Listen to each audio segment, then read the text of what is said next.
We are going to have Boxapalooza. I have decided to go through my archives and grab all of the tutorials that have projects with a boxed corner and put them all together. I'm going to start with the tutorial for 2 ways to make boxed corners so you can decide which you prefer. I use different ones in different videos, but I do have a current favorite. And then you can just take a look at the description. It'll show you what the different projects are and the timestamps. So this is something I will probably do again because I have a few more box corner tutorials coming up, some tote bags, some zipper tote bags. But for now, I want to show you what I got so you can practice this very practical skill. Let's talk about boxy bottoms. So there are so many projects where you're going to do a boxy bottom. Maybe it is for a little zipper pouch like this. This line is the boxy bottom, so it's nice and flat on the bottom, or a cute little boxy bottom tote, or a wine bag, because I don't love sewing circles, so I do squares whenever possible, and they're also used a lot on tote bags. So in this video, I'm going to show you 2 ways to sew box bottoms and give you the pluses and minuses to each.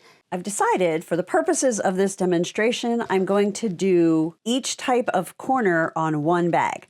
So we're going to do method 1 over here, method 2 over here, and then you'll see that when we turn it right side out, you cannot tell the difference. So I just have 2 pieces of fabric cut to the same size, and it is directional. So I need to make sure that when I do what I'm about to do, I do it at the bottom of the fabric. Won't make any difference if you're using solid or a non-directional print, but when you're doing directional for the cutout method, you have to make sure it's at the bottom. Otherwise, you're going to have your box bottoms on top and everything's going to be upside down and you're going to be sad. So we're going to take this and put these right sides together. Now, for this side, we're going to just sew, and then we're going to sew across the triangle. So there's nothing to be done until we have sewn that together. So that's like the first method. The second method, we're going to be doing our work in advance, meaning now. So the trick to boxed bottoms is whatever size square you cut out, isn't this cute? You can use any kind of ruler, but this is a little 1.5 inch Creative Grids square. Whatever size you cut out, so this is 1.5 inch square, your boxed bottom will be double that size. So if I cut out a 1.5 inch square, the bottom of this is going to be 3 inches. So it will end up 3 inches. So just double, that's all you need to remember. So that's what we're going to do. So we're going to just draw a line. You can use a pencil, heat erasable pen, whatever you want. I'm going to draw that line, and then I just use scissors to carefully cut that out. I don't trust myself, especially for something this small, to be using a rotary cutter and have it actually stop at that point. So it's one of those times where I use fabric scissors. So method 1, we're not doing anything now. Method 2, we cut out the square. Now we're going to go to the sewing machine. We're going to sew straight down this side to the top of the box, and then straight across here to this side of the box. Let's get that done, and then we will move on with our 2 box bottom method test. Now I grabbed a scrap of fabric. This is actually the cutout of a different box bottom project that I did, and I'm going to use it as both a leader and an ender fabric. Basically, that just means it's going to lead the sewing charge and it's going to end, which will prevent any knots from ending up on our fabric in our actual project. I just kind of start a few stitches from the end and do it wherever. This is going to be trash eventually. Then I'm going to line up my project 1/4 inch from the edge. This is a 1/4 inch foot. So when I'm parallel to that foot, I'm 1/4 inch from the edge. I'm going to get on there. And then the main thing to remember is even though you started back here, you do need to knot when you're on your project. So don't forget that step. And we're just going to sew down this edge.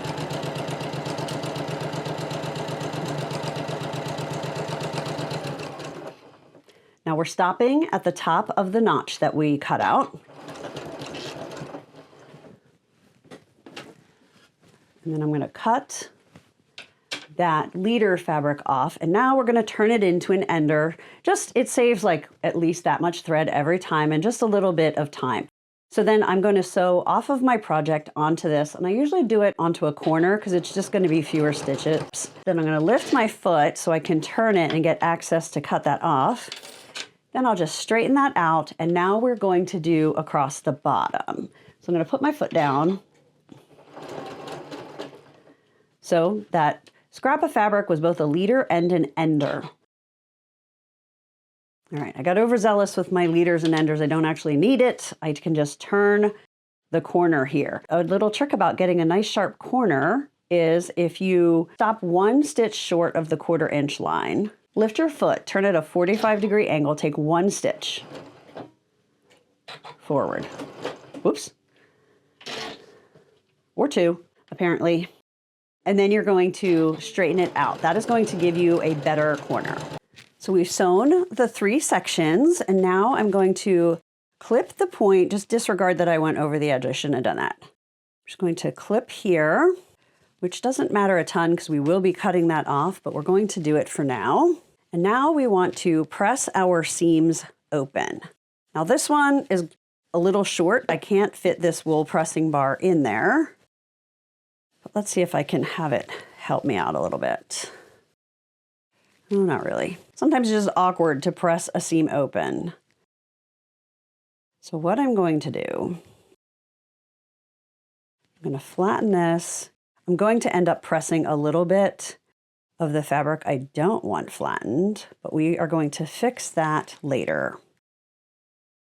Sometimes there's no perfect way, you just have to get creative. And that is also why I'm doing this hardest section first, because we're going to have to fix some of the press marks we're putting in the main part of the fabric that we don't actually want pressed. Okay, so that's open. And now you'll see we have these weird pressings here, but we can fix that right now without messing up that opened seam. Now we can do the same thing to open these 2 seams, but I'm going to show you how to use this wool pressing bar. This is from the Gypsy Quilter. It also has a clapper. And as long as you can fit it inside things with seams, I love it. So we're just going to push it through so that that whole seam is on there. And then I just pull the fabric a little bit to each side. And now I'm going to be able to just press that seam without creasing anything on the sides. Look at that. Awesome. I'm going to flip it around and do the other side. Now this one we won't be able to get all the way to that corner, but we'll see what we can do to fudge that. Let's get as far as we can. Okay. So there's just a little bit, you know what, I'm just going to put it right on there. So now we have pressed out the seams. And again, this is method 1 and this is method 2. For method 1, and remember we're going to do a 3-inch box. We're going to take our fabric and we're going to pull out on both sides. And what we need to do is we need to line this seam line up with this seam line. So you start by just kind of winging it and feeling where your seams are. Then I usually put it down on my mat on a line. And then I just double check, okay, this seam under here is on this line, and that looks like it's on the line. I'm going to take my ruler just to double check. Okay, so I need to scooch it a teeny bit. Okay. And then we're going to draw a 3-inch line. So it needs to go 1.5 inches to each side, which it's not. So if we look, we're on a solid line. So we need this to be intersecting up here, 1.5 inches from this line. So I'm just going to move it forward a little bit. Method 1 is where you're doing your work after you do your sewing. And then let's check this side. This is our main line. This is 1.5 inches. Okay, so that's perfect. That's our 3 inches. We're going to put the ruler down, draw that line, and then I'm going to pin that so it stays in place when I move it. And then what we're going to do is we are going to sew straight across that line. And then you can either leave this whole thing in here or you can trim 1/4 inch to the outside of that seam for that box bottom. So that's method one. Now method two, because we cut out these squares to begin with, I think is so much easier. You're going to take this cutout part, you're going to hold this, you're going to pull that straight out, and you're going to match these seams. Just pretty much just like we did on the other side, but you can actually see the seams. You don't have to be putting it down and spreading things out. So see how I have those seams together, and then these are coming out, and that is making a straight line. I'm going to pin that. So for this one, we're going to sew a 1/4 inch from that side to make that corner. So back to the sewing machine, we're going to sew a 1/4 inch from what's already cut to make that. And on this one, we're going to sew on the line, and then we're going to cut a 1/4 inch from there. Normally I would use a thread that matches my project better, but I want you to be able to see what I'm doing, so I kept the black. Now you want to keep this seam flat and see how it's sneaking underneath that presser foot. So I'm going to lift the foot because I went too far, and then I just use the edge of my scissors, like the side of my scissors, to hold that down until the foot gets on top of there. Uh-oh. Oh no, look it, I sewed right through the bird. So here's what I should have said before I started that debacle.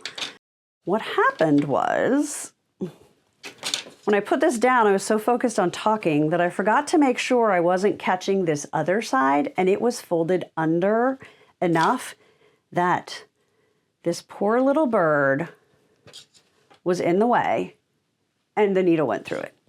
I'm very lucky that it didn't break the needle. So, okay, we're gonna be more careful. We're gonna start this again. I'm just gonna leave that mistake right there because that's crazy and important to keep your other corners out of the way. So now I have folded it back so it's out of the way, and we're going to keep going. The show must go on.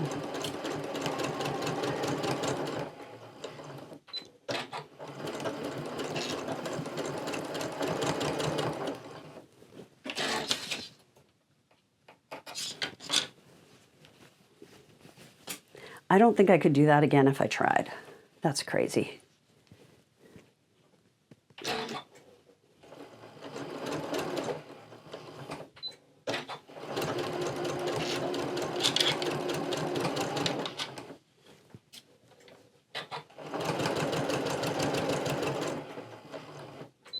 So I'm just going to jump in here real quick and say, if you haven't subscribed to my channel yet and you love easy sewing projects, ideas for sewing and selling, and little sewing tips and tricks like this one, be sure to click that subscribe button and hit the bell so that YouTube lets you know every time I post something new. Okay, back to the tutorial.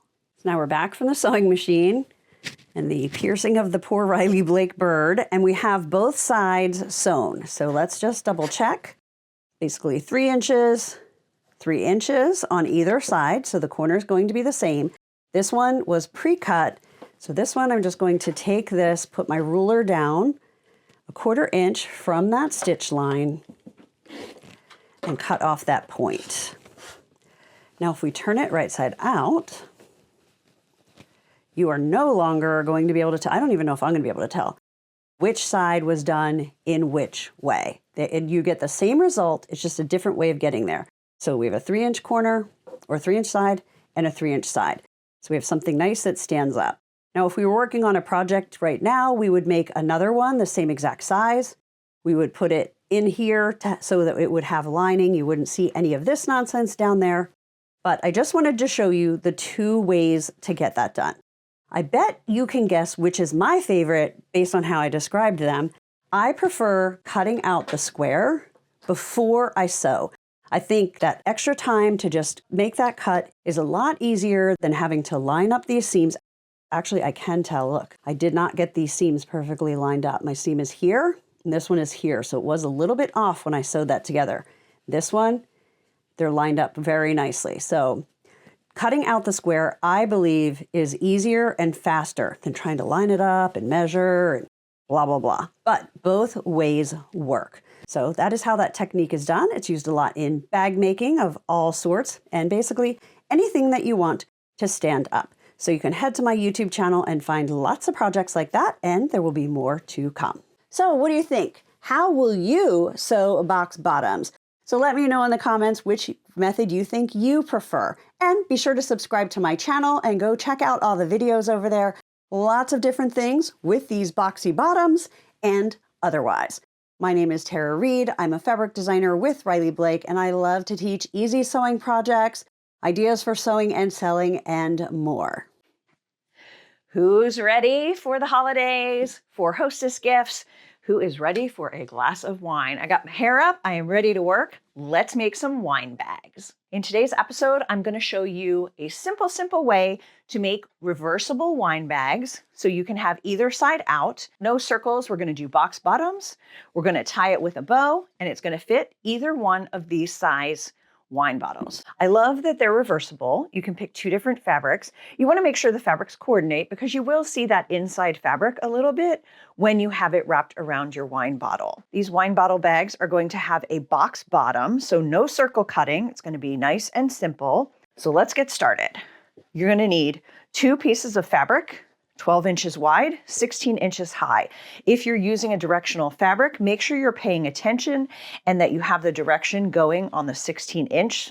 And then when you go to sew it together, make sure you're paying attention to which side has the top of your pattern. So the first thing we're going to do is we're just going to fold this in half, and then you're going to clip or pin, and we're going to sew down one long side and across the bottom. Again, making sure you're paying attention if your fabric is directional, that you leave the top open because nobody wants a wine bag where everything on the fabric is upside down. Now you're just going to press the seams open on the long end of both pieces of fabric. You don't need to go all the way down because we will be trimming off that point.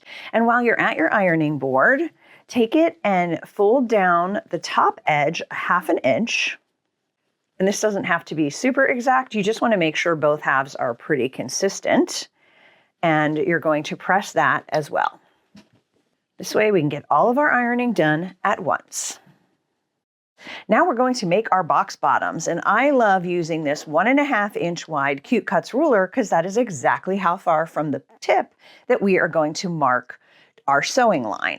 But first we need to get it all lined up. Now I've made quite a few of these wine bags and I have created a system that makes it go quickly and evenly. So what you're going to do is you're going to line up this seam line on one of your grid lines of your cutting mat. So you have the seam line up here and then you have the point where it seamed right there. So we have both of those on that 10 inch mark. Doesn't matter which mark, just put it on a mark. Then you're going to flatten the bottom. So see how it creates that square. And you're going to make sure that that stitch line is lining up here, the stitch line here to that seam line there. And then also making sure that, that everything just stays straight on that line. Sometimes you need to adjust it because sometimes you'll put it down and it'll be like a little bit wider here and there. And so I have found this is the quickest and easiest way to get this done. And I am all about getting projects done quickly whenever possible. So now we're going to take our 1.5 inch ruler or just whatever ruler you have, and you're going to measure 1.5 inches from the tip to where we're going to sew. And then I'm just going to mark this. I'm just using a regular pen because this is going to be totally inside, encapsulated, so you'll never see that pen mark again. Then I'm going to put a little pin in that. Cute little Riley Blake pin, I love it. Now I'm going to grab this without moving it. I'm going to flip it over. I'm going to put that down because we already have that all lined up nicely. And we're going to mark from the other side. Now you're just going to repeat with the other half of your wine bag. Now we're just going to sew along all 4 of those lines. And this is definitely an area where you can daisy chain them, meaning you don't have to take them totally off, just sew one to the other. And if you're doing a lot of wine bags, this really does save you some time and thread. So are wine bags something you'd like to see more of? Would you like to see how to do them with a drawstring inside? A little bit more complicated? Leave me a note in the comments and let me know if that's something that's of interest. Now the next thing you're going to do is you're going to trim 1/4 inch from that line. You can use your rotary cutter, but I'm just going to do this with scissors so I don't have to keep moving my cameras all over my room. Now the next step is to get these wrong sides together. So you're going to take one and turn it right side out. It does not matter at all which one because these wine bags will be reversible. So you don't have to make any decisions yet about which side you want out. Then we're going to put one bag inside the other and we're going to match these seams. You don't really have to worry too much down here. The main thing is to get these seams matched at the top. So the seam line and the fold, and then I'm just going to put a little clip there, and then we're just lining up this top edge. Because this is reversible, and because whoever wants a snarl of a knot in their thread, I'm going to be pulling up my bobbin thread. So what I'm going to do is I'm going to put my foot down, put my needle down, holding this thread, the top thread, and then I'm going to pick the needle up, and I'm going to give it a little tug, and I'm going to grab that bobbin thread. So now I'm holding on to both the top and the bobbin, and I'm going to put it under that foot, and I'm going to hold on to that, and I'm going to do a little knot. Now we're going to stitch all the way around, and I usually hold on to that thread until I've taken maybe 2 stitches just to make sure it doesn't get sucked back down under by some gremlin in the sewing machine. And now I'm just going to top stitch all the way around. And now that your wine bag is done, you just have to decide which side you want to be on the outside. So let's just flip this, put the red on the outside. I think that's just going to be beautiful for fall, for a fall hostess gift, for Thanksgiving. Put that wine in there, and then I just cut a piece of 1-inch ribbon. You can use anything. I'm just going to tie it right there. And now it is ready to go. Have you ever found a sewing project that makes you even more excited for a holiday than you already were? Well, that is what this cute little bunny drawstring bag is for me when it comes to Easter. And it goes so cute with the little carrot drawstring bag, which I also have a video tutorial for how to make that. So if you want to make both, I'll show you how to do this one now and then check the link below so you can also make these cute little carrots. So let's hop to it and get sewing. Let's start by talking about the supplies. You're going to need 4 pieces of white fabric, 5.5 inches wide by 7 inches high. Then you can download the free template for the bunny ear and also for the bunny face if you don't want to draw your own. Some white fabric for the bunny ear and then any kind of a print. So I'm going to be using this green from my spring barn quilts because I think it's going to be super cute. But you can see I just used a cute yellow scrap that I had here. For this one, I took Thomas the Train fabric from Riley Blake Designs and fussy cut so that the trains were on the ears. The bunny face template, I'm going to be using a heat erasable pen quite a bit. Then you need a way to get this face onto the bag. Here are 2 different ways. This one, I used the heat erasable pen, drew the face on there, and then I embroidered. So to do that, you just need some embroidery floss, needle, everything for embroidery. This one, even easier. I just put the fabric down and I used Sharpie markers. Obviously, fabric pens would work as well. Didn't have any of those on hand. I'm a big fan of using what I have in my space whenever possible. Then some pins. You're going to need a seam ripper to create that drawstring, a safety pin. You're going to need drawstring material, pinking shears, maybe a small screwdriver. I'm going to show you how I use this to get those drawstrings in and cooperating nicely. Then your normal, the mat, rotary cutter, quilting rulers. I also use a small one to do the corners, these 1-inch cutouts, sewing machine, iron, all your basics. So let's get started. I like to put the bunny face onto my fabric before doing anything else. I have created this template. You can download it for free. The link is below the video. And it is the same size as our fabric. So 5.5 wide by 7-inch high. You can put it on a dark or a light background. If you're using most white fabrics, you're going to be able to see through it. If you can't see well enough through it, put it up against a window or put it on a light desk, but this works great for me. If you're going to embroider it, I would just take a heat erasable pen or a pencil and draw very, very lightly. But with the heat erasable pen, once you do your embroidery, you can just hit it with a little bit of heat and any of this pink or whatever color you're using that still might be showing would be gone. So just gonna do that. Draw your guidelines. But I want to show you how it would work with the Sharpie pens because again, and we're not gonna use this one, this is just to show you. I wanted to test this before so that you can see if it's going to work. So again, this Bic did bleed a little bit, and I don't know if it's just the size of it, the intensity of the ink, because this one's a thinner one. But what I did was I just kind of went inside where I wanted that, but see how that's bleeding? It doesn't go too far, but it definitely bleeds. Draw your eyes however you want them. You can do them as big as they are on the template. You can make little kawaii eyes if you like that. You can give them eyelashes. Like, make this your own. You could even just draw your own bunny from in the first place, but I just wanted to give you a template in case you weren't feeling so confident about that. This could be a fun project for kids too. Give them a piece of fabric and let them draw a little bunny face. Now, if you're drawing your own, I recommend you start about 3 inches down from the top. That's going to put the face at a really nice space on your bag. If you put it too high up, it's going to get caught in the scrunching of the drawstring. So 3 inches down if you're going to draw your own. Otherwise, I have that positioned for you on the template. So as long as you line your fabric up top and bottom, it's going to be at the right place. So once your face is on, it is time to get rolling. And I have an embroidered face ready to go. So these 4 pieces, 2 are going to be the lining and 2 are going to be the outside. But I just stack all 4 up. You're cutting below the face and not above because we're going to cut out the boxed corner. Now, if you want to just do a flat bag and you want it to go a little bit faster, this is the step that you will skip.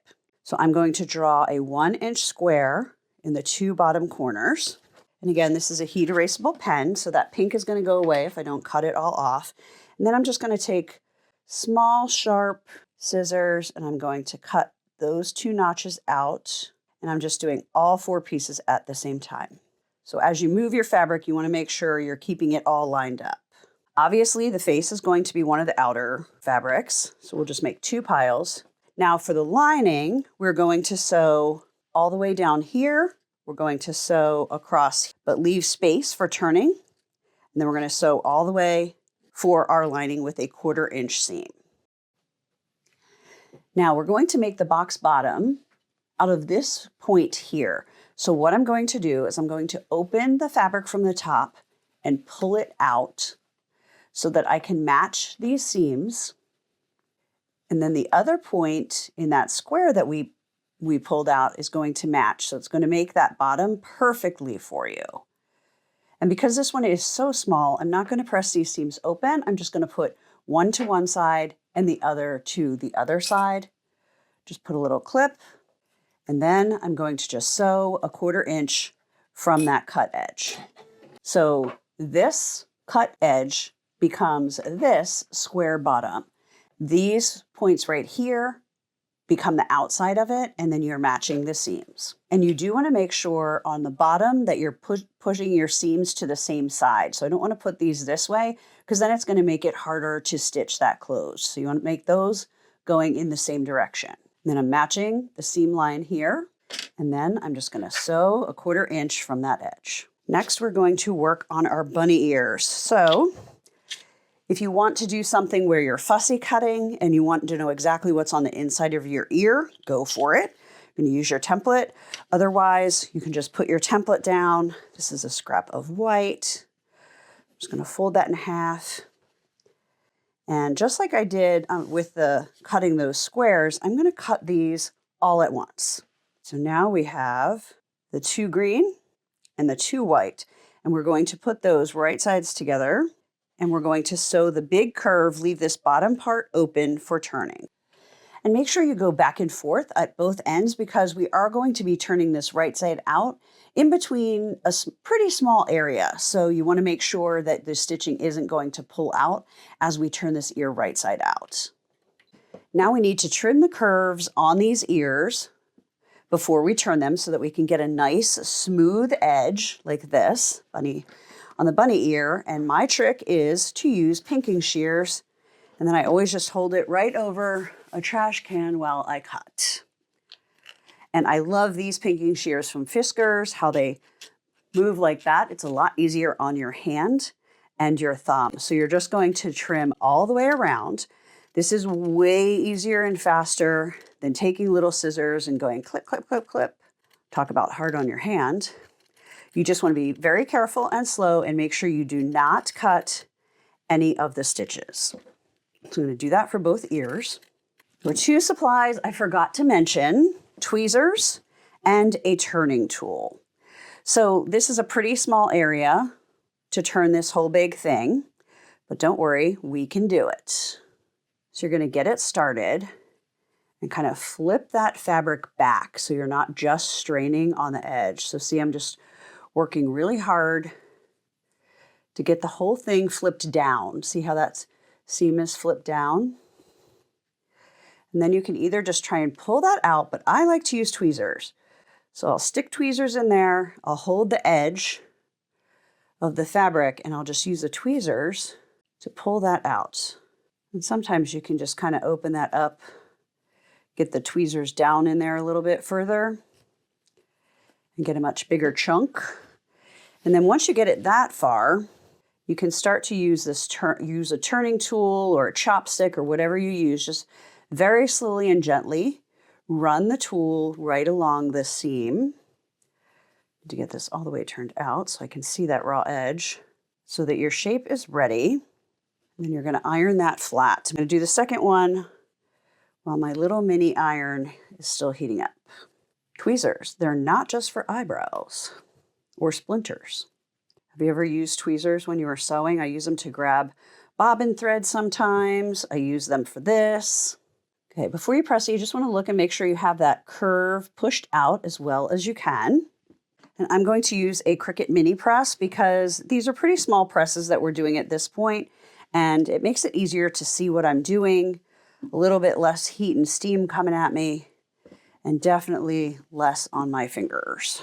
So I basically have 3 sizes of irons. I have my big Aliso iron. I also have their project iron that's a little more travel size. And then I also use this little baby Cricut a lot too. What kinds of irons do you have? Do you have one that you use for everything? Or have you become an iron collector or heat press collector like me and have different ones for different jobs? Let me know in the comments. Now, the other thing I'm going to do before I get sewing much more is I'm going to make sure I take any heat erasable pen lines off. It's especially important when you're using white because you don't want that showing through. This is our front, obviously, and this is the back. So what is important is that you clip and baste the ears on the back, right sides up. I did it wrong the first time. So these are going to be sewn down like this. So you want to make sure the colored fabric is going to be what is showing when you can see the face, right? So you'll see this is the back lining. We want the white to be there. So now I'm just going to pin these. If you want them a little bit more angled, you can kind of angle them like that. It won't be totally straight. As long as you don't have this down more than 1/4 inch, you will be totally fine putting this together. All right, so I'm going to go baste that on there. Now we've sewn our lining together already. Now it's time to sew the outside. So now we're going to do right sides together. So this is the right side, this is the right side. Flip that over. Lining up these edges. Now we are going to sew all the way down here, all the way across the bottom, and all the way up the other side, but not sewing these notches because, again, we're going to turn those into the boxed corners. Now we have the outside of the bag, totally sewn together, box corners. The lining, the inside, is ready to go with a hole in the bottom for turning. So the next thing we're going to do is we're going to sew around the outside. So we're going to turn the outer bag, so with the ears and the face, right side out. I'm just going to push those corners out. Got ears, aren't they cute? And we are going to put it the right side into the lining. So basically putting these bags together, right sides together. I'm going to flip this over because we need the ears to stay inside. No ears escaping like that. The ears go in. And we're going to match these seams on the side. Now it is going to be easier to do the drawstring if you open those seams. Always start by putting the 2 sides together and clipping right at that seam. Then if you just kind of pull it like that, the rest should just line up. You just want to make sure you're paying attention to those ears and keep them going straight down as you clip this together. Now we're going to take it to the sewing machine. We're going to sew all the way around the top. No openings necessary because we already have it in the bottom. All the way around the top with a 1/4 inch seam. They would also be really cute to combine with the carrot drawstring bags. So check the link below this video to go see that video as well if you want to make both of them. That make a great little Easter tiered tray display. Or you could put them both in Easter baskets. You could have them for Easter egg hunt prizes. So many ways you can use these. Our next step is to turn this all right side out through that hole in the lining. So now it's popped out like that. This is the outside of the bag and the lining of the bag. Now we need to close this hole. So you can either hand stitch that, or I'm going to just stitch across that really quick with my machine because it's in the bottom of a pretty small bag. It's not a reversible bag, so I don't think it needs to be perfect. So I'm just going to machine stitch there. That's closed. Has a little bit of a bump. Doesn't really matter because again, it's going to be on the inside. So now we're going to push that lining inside the outer bag. And we're going to get this lined up. So we have to press around the top, but you want to get this seam as lined up as possible. You don't want it to be folded over 1/4 inch on either side. So just take your time. It's easier to do where the ears are. You just kind of pull, and that will pull them up. But take your time and get that pulled out. And I usually just press from the inside. So I have that space good. Just press across there. Get those ears nice and flat again. Everything gets a little bit wrinkled as you have it turning inside outside. All right, well, while we have the iron on, I'm just gonna press the rest of the bag a little bit more. Now, I'm going to take this back to the sewing machine and I'm gonna sew really close, like 1/8 an inch or less to the edge. And then I'm going to drop down 5/8 of an inch and I'm going to sew again. That's going to create our drawstring channel. Because this is top stitching, I'm going to do my little trick of pulling up the bobbin thread by lowering the presser foot, lowering the needle, pulling it up, holding that thread, and then pulling. Then I can have both the bobbin and the top thread up on top. Put that under the foot, pull back, and then I'm going to knot. That's going to help me not have a little bird's nest of a knot potentially on the back of my bag. Now I'm coming up on the seam, so I'm going to go forward, back, and forward to reinforce that for the drawstring.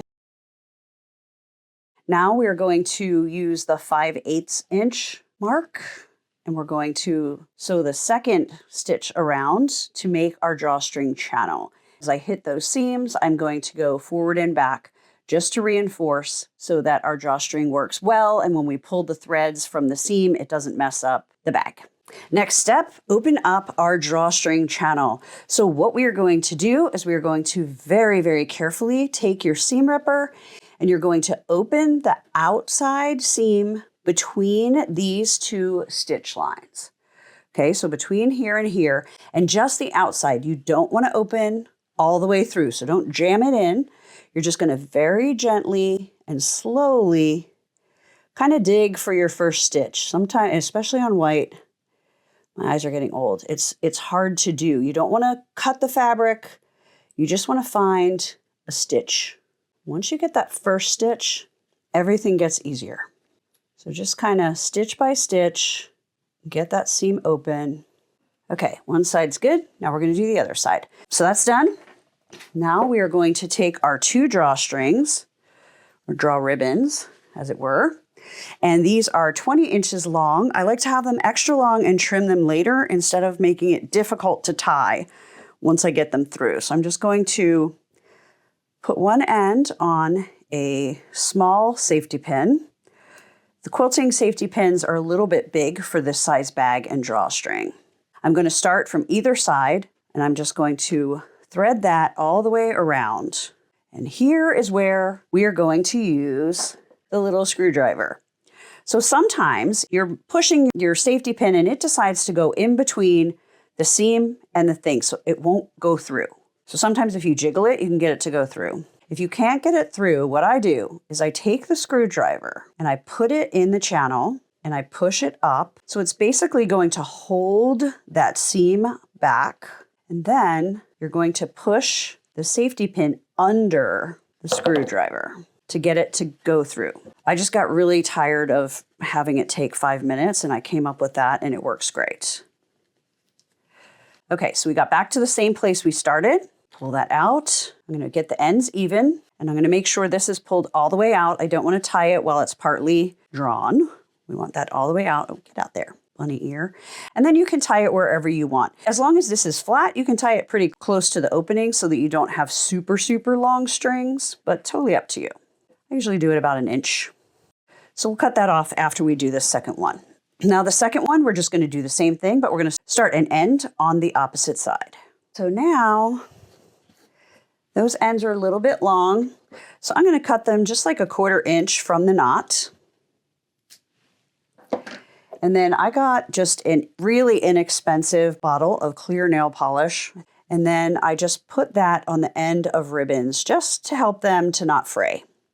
And then when you pull it shut, it makes the ears punch out. Isn't that cute? So here are 3 bunny bags, one with the flat bottom and the fussy cut cute little fabric. That would be really fun if you're making them for specific people to do whatever theme they love or activity.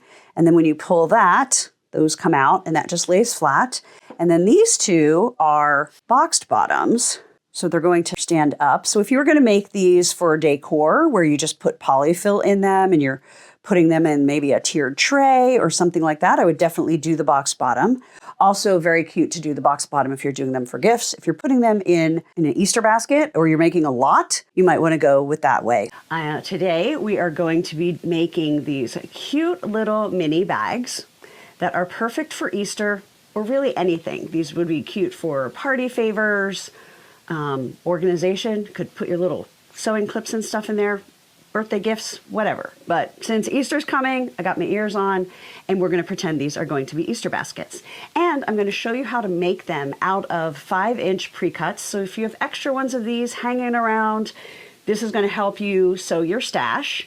Or you can, of course, use your fabric scraps, cut them into 5-inch squares, and you will be in the same place as anyone with pre-cuts. So, before I get started, I can see the chat. It's a little bit delayed. So if you write something and it takes me a minute to respond to it, either I'm sewing because I can't see it when I'm at my sewing machine, or it's just a little bit of a delay. But I do constantly check while I am working on these live events.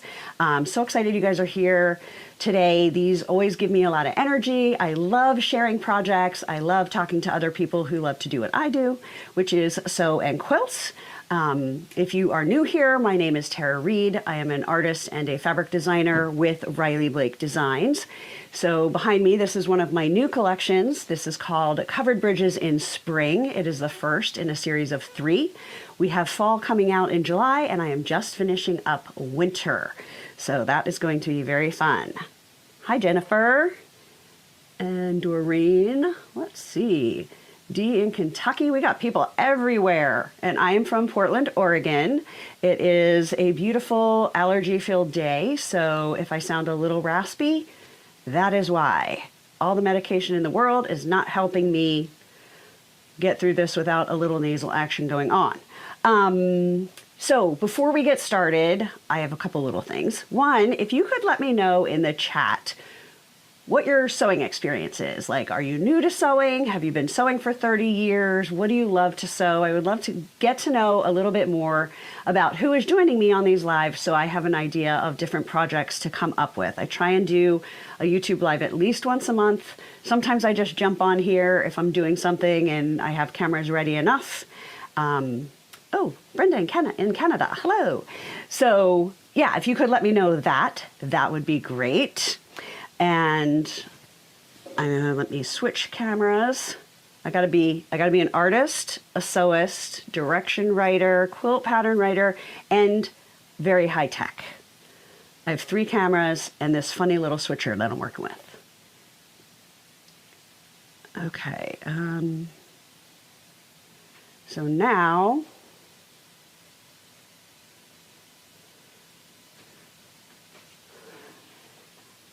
hold on. Okay. Sorry, there's more of a delay this morning than normal. So before I get started, I wanted to show you a little bit more about this. As I said, I am an artist and I designed for Riley Blake. And so I just wanted to show you one of my original watercolors. So I paint everything. I think I've done maybe 1 or 2 collections that aren't fully hand painted. This is not one of them. This is fully painted. So I just wanted to show you like the original watercolor that I painted that I then put into Photoshop and it turned into this. And this is one of the squares from the quilt that you saw when I first jumped on that was behind me. Anyway, sometimes people are interested in how that works, but I do the little paintings, then I put them into Photoshop and I mix them all together. So this covered bridge will be having fall foliage behind it, and then it's going to be snow covered for winter. I will get that out of the way. Okay. Let's see. I just want to peek at comments before we start. All right. Misty's been sewing for about 3 years. Jacqueline, a few years. Placemats, table runners, tote bags. Thank you, Dee. Glad you like that. Oh, wow. Hello from Brazil. We are going international today. I love it. Okay, so first, let's talk about the supplies that you need for this bag. And then I'm going to talk about some of the different things I tried and decisions that I made for this tutorial. So when I make bags that are usually bigger than this, I always line them. Right? So I'll put like fusible fleece or interfacing or something to give them some stability, which I did in this one. And then when I looked at it and after I sewed it together, I was like, is that really necessary? I'm not sure. So for this one, I didn't do it. And honestly, there's very little difference. They both stand really well. This one's a little bit, I guess, got a little bit more form to it. But I decided for a tiny bag like this, it is not worth the time or effort. Save your supplies for other things. Oh yes, Doreen, I'm all about instant gratification projects. I will do a quilt as well, but I like doing things that are quick and fast, and I like sewing little gifts. I like playing with fabric scraps. I like teaching people how to use their fabric scraps. And, honestly, I know we're all thinking about fabric scraps this week with tariffs, and we don't know what's going to happen with the price of fabric and all of that good stuff. So hopefully that'll all get a little more resolved next week, not to get political, but I know it is on everyone's mind. So for this project, if you want to, you can add fleece or interfacing, but I'm going to show you how to do it without. You're going to use 5 5-inch squares. So 2 for the outside. We're going to do this for the outside. 2 for the inside. And this is like a toile. It's just the line art of all the covered bridges. And then 1 for the handles. And I'm going to be making fabric handles. Now, handles, you can make other choices. This is the first one that I did, which is a little bit bigger. And then I thought, you know what? No, I want to come up with a project for people to use their pre-cuts. So this one I used ribbon, which is fine, but if you see it like flops. So fabric handles will stay up. So if you use these like on a table, I think these would be so cute. If you have a bunch of people coming over for Easter, you can make them each a little basket and have, I don't know, you could put their name in it, put little gifts, whatever. This is going to stand up better than something bigger or anything with ribbon. But again, I like to show you options and how they work. Today, we're going to do a basket like this, where it's just going to be a single fabric on the outside, a single on the inside, and then 1 for the handles. You can obviously do something like this, which has the 2 different fabrics. You can add all kinds of embellishments. And I'll just talk you through that real quick. So basically, you can take any fabrics you want as long as you make a 5-inch square. So this piece is the same size as this. It just has 2 fabrics and it has ribbon. Now, a note about ribbon. When I made this one, I just laid the ribbon on top of the fabric and then I sewed it on each side. But see how it's a little warbly? That's my technical term. It's not nice and flat. And that's because I didn't pin it either. I didn't pin it. I didn't attach it in any way. For this one, I took a little extra step and I used this product called Easy Steam 2 from Pellon, and I'm sure there's other brands that do this too, but it is just a really skinny two-sided fusible tape. So I wouldn't have even had to sew this, but I did. So I put this under the ribbon and then put it on here, and I pressed it so it really held it in place, and you can see it's a much flatter finish. Get to the back of this.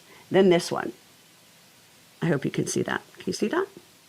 See how it's just kind of little wavy, and that one's much flatter. Now, if you don't have something like this, because I'm a big fan of use what you got, especially since I, like probably many of you, like to do projects at 11 at night when I can't run out and get anything, you could do the same thing with glue. If you get Elmer's washable glue, just put a little line under there, very little, because it might show through ribbon, because ribbon's really thin. Press it with a dry iron to dry the glue and then sew. So that's another way to accomplish that. Okay. Then you're going to need either clips or pins. These are just some different ideas of embellishments you could use. A ruler, iron. I'm going to turn my iron on. Ironing station. I'm going to use a quilter's clapper. I'll tell you about it if you haven't watched these before. Oh, hold on. Oh, geez Louise, don't do this. My computer was going to sleep, and this happened last time too. Every time I would click to wake it up, and it would think I wanted to cancel and hang up on you all, which I don't. I don't want to hang up. We haven't even started. All right, so let's move this and let's get started. So as I mentioned in the beginning, shoot. I just dropped fabric, nothing to worry about. As I mentioned in the beginning, I did this a couple times, and I decided not to use fleece or interfacing, but I decided to use starch, and it's just faster. I always keep starch on hand, and it's going to give the bag enough body that it's not going to be super floppy, especially for this really small size. So the first thing I'm going to do is I'm going to starch all of these fabrics. Now, let me know in the comments if you're a starcher or not. Do you have experience with starch? Do you have a favorite brand? You can also use a stabilizer. This I get at Walmart. It's like, I think like $5 or $6. You're just going to spray with Wild Abandon, get it nice and moist, let it sit for a minute so that it soaks into the fibers. Now you'll also notice that I have a piece of fabric on here. This is a wool pressing mat under here.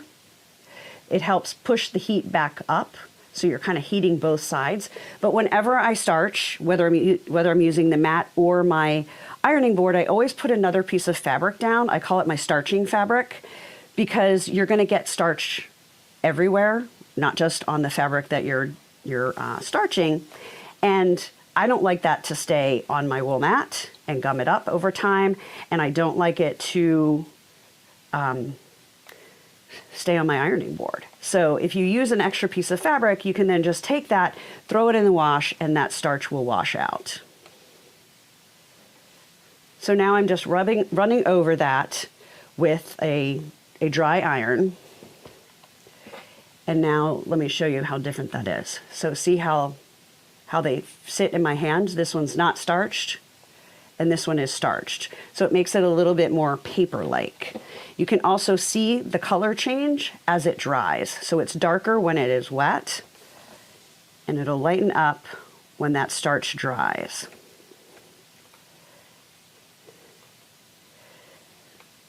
Now, as I do this, a couple things about starch alternatives. Another very popular one is Best Press, and lavender seems to be the easiest to find most places, but they have lots of different scents for their product. And you're not even gonna be able to see this because I use the same fabric. And theirs is a starch alternative. And I met someone that worked for the company when I was at Quilt Market in October, And she was explaining that to me, and she's like, well, you know, starch, it's a vegetable product. So it's made with food, basically. So if you live in an area where there are bugs, like silverfish, I think somebody told me. Hi, Helen. She wasn't sure she was going to make it today because she has a bunch of little chickies. So glad you made it. Anyway, sorry, back to the fish. Silverfish, bugs. They will apparently eat the starch and maybe mess up your project if you use something like this and then just leave it. So that's where a product that is like a stabilizer or a starch alternative that basically isn't made out of food, it could be better. I sometimes still will use this like for quilting and things. And then if I think bugs are going to get it and I'm just going to store it for a while, I will wash it before I put it aside, because that will get the starch out of it and we'll be good to go. Another big difference, which is going to be very personal preference and allergy and sensitivity related, is the smell of these different products. So my general rule of thumb is the cheaper the product, the more chemically it smells. So this definitely has, I kind of like the smell, but not if I'm using it a ton. This definitely has a little bit more of a chemical smell than some of the alternatives. So like the Best Press, they have more of a essential oil smell, or, you know, a room freshener smell. Okay, so we're all starched. We've talked all about starch. Let's see, let me take a little peek. Oh, you've done the carrot and bunny bags. Awesome. All right, yeah, you're gonna have all kinds of cute bags. So what we're gonna do first is we are going to make the handles. We're going to make 2 handles out of 1 square. Get my little sample. And we're basically going to cut 1 inch off, and we're going to cut 2 5-inch by 2-inch pieces of fabric. Where did my ruler go? Now the direction if this is a directional fabric, a lot of my fabric is directional, so I always talk about that. You can decide which way you want your design to go. It's going to fold up pretty skinny, as you can see. But you can have it this way, so like the flowers are going looped like this, or if you cut it this way, your flowers are going to be this way. I think either way is going to work, but I'm going to do them so it goes this way. So I'm just going to put this down on my mat. Cut 1 inch off.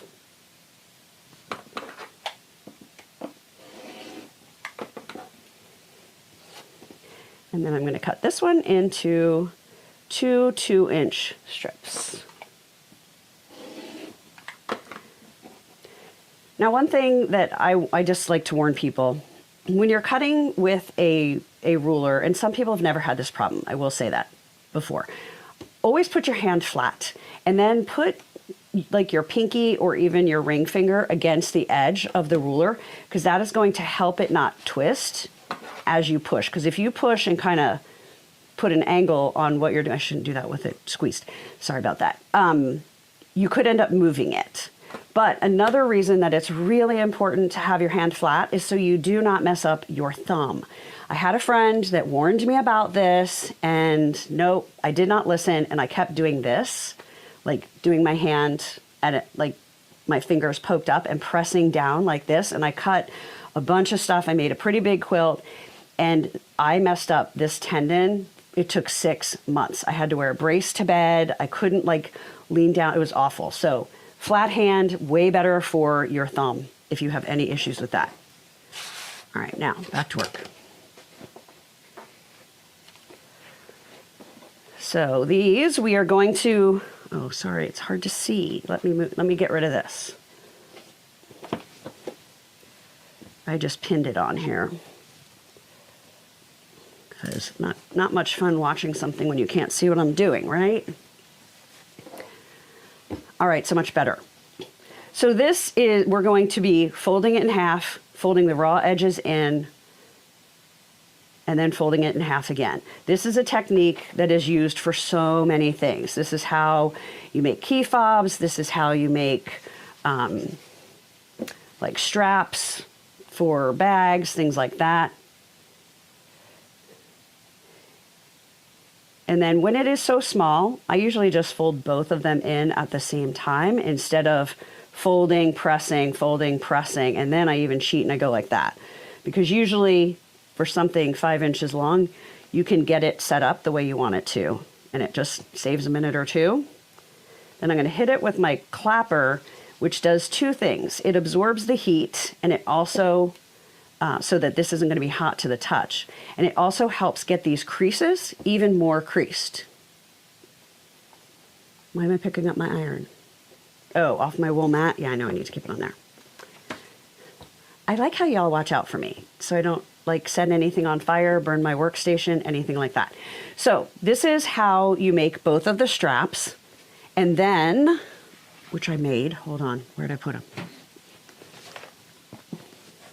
I need to save a little bit of time here. And then you're just going to sew down the one side. So you have to sew this side where it comes together, just to keep it together. Then you can decide if you want to sew down the other side as well, which is just going to be for the look of it. You can do it or not do it. Let me see, okay, I did it on this one. Can you see I stitched on both sides? And then on this one, I only stitched on one side. So it's a little bit of a different look.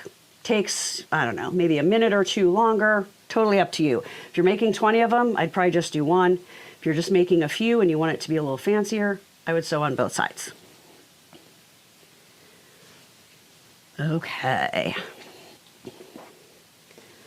So we're going to pretend that I sewed those because I think you get the idea. And now we are going to move on to getting our bags together. No. And there are a few ways to do this as well, but I've decided this is the way I like to do it, and this is the way I'm going to teach you how to do it. So we have our outside and our inside, and if they were both directional fabrics, pretend we do this, you want to make sure the top is always in the center. So if you do it this way, the inside or the outside is going to be upside down after you do your bag. Does that make sense? Now we're going to take our handle, trim that little thread off there. Whoa.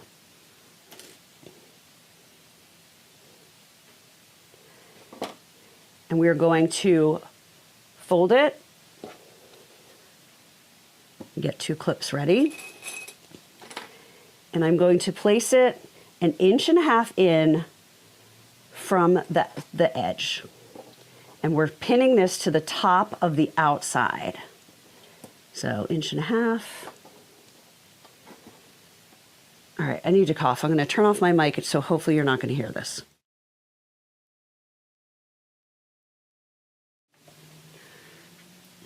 All right, hopefully you did not hear me cough, but now you can hear me talk. So we have that pinned or clipped. Now you can baste that on there if you want to, but I'm just going to shorten life, and I'm just going to put this on top. So we're going right sides together with the inside, match the outer edge, and do more clips. Then I'm just going to hold where the handle is, so that I can move that clip so that it has all three pieces, both sides and the handle. Hold on, I messed that up. How did I mess that up? Are these two fabrics not the same size? Oh, for Pete's sake, hold on. Look at that. It's a little bit skinny. Okay, works better that way, so we start over. 1.5. Just try and do this quick.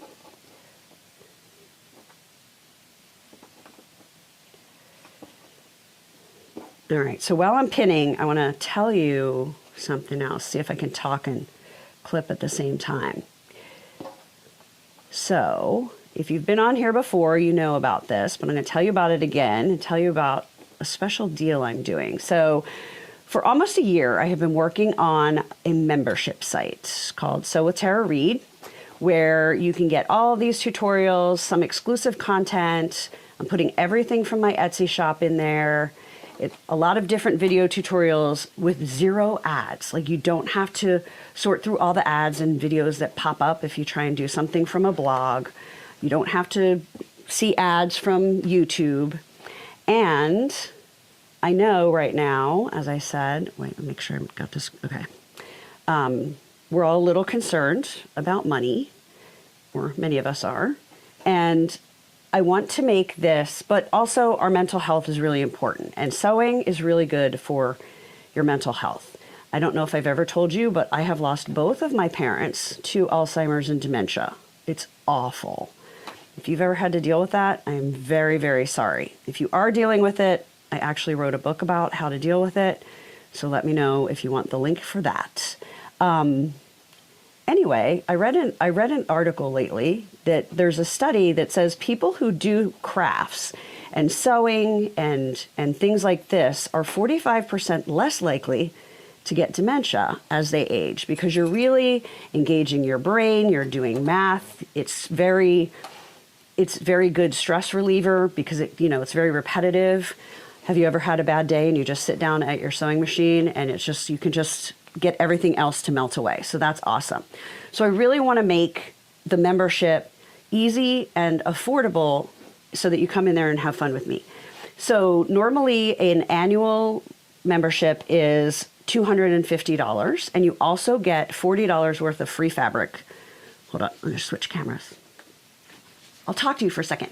So if you join for a year, you get a year access. You don't have to think about it every month. You also get $40 worth of free fabric, and you get to choose. I've got a bunch of different things on the website for you to choose from. So it's not like you're just going to get something that you're not going to want. But what I'm doing is I'm offering a $50 off. So you can join for the year for $200, and then you get that $40 value worth of fabric. And the link is under this live video. So if you're on YouTube, you can see the link. And the code is annual50. So you can save $50. Then I decided I wanted to make it even better. So I did a class one time where the teacher said, okay, if you and a friend join, I'm going to give you more. So if you and a friend join, because it's always fun to, even if you live on opposite sides of the country, to like be working on the same project and talk about stuff. I'm like, hey, we've tried this, we've tried that.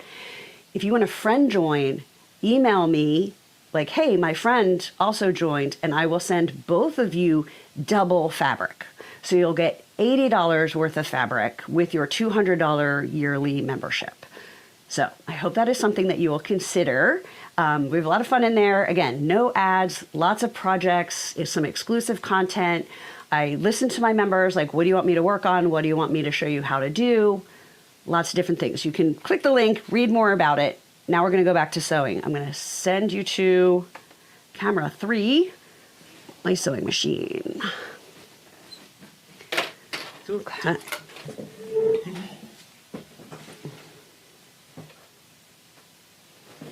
I think. Nope, I didn't. Okay, I did. That delay is really messing with me today.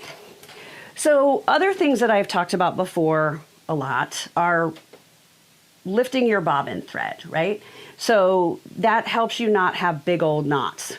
But there's a time where you don't have to, and that time is now. So if you're starting off of your project, just take a piece of scrap fabric. That's what this is. You can see it's got all kinds of weird stitches in there. And butt it up against this fabric. Put your foot down. We're sewing with a 1/4 inch seam across here. But you'll see that when I put my needle down, it's going to start back here. And I'm not even going to worry about lifting the bobbin thread, because if it knots, it's going to knot back here. So it's just like daisy chaining, but you're starting from a scrap fabric. So you're just going to move forward, then knot that.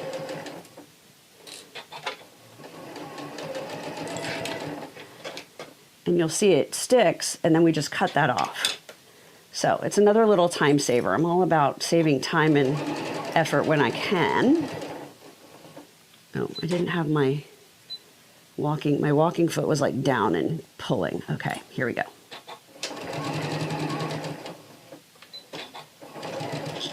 And then I don't need that piece of fabric for this one because my first half is going to act the same way.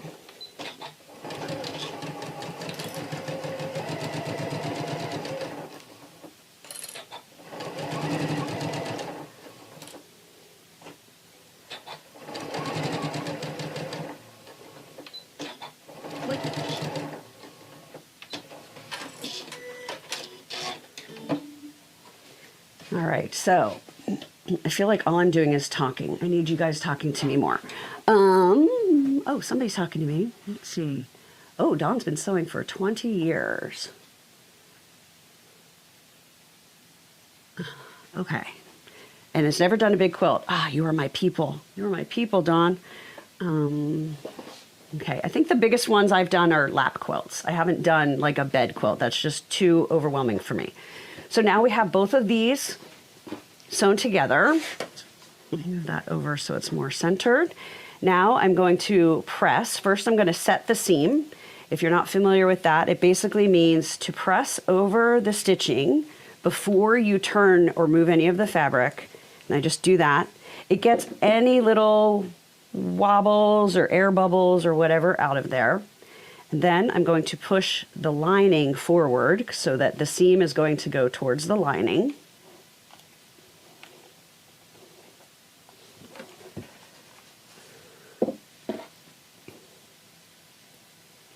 Oops, almost forgot. Set that one.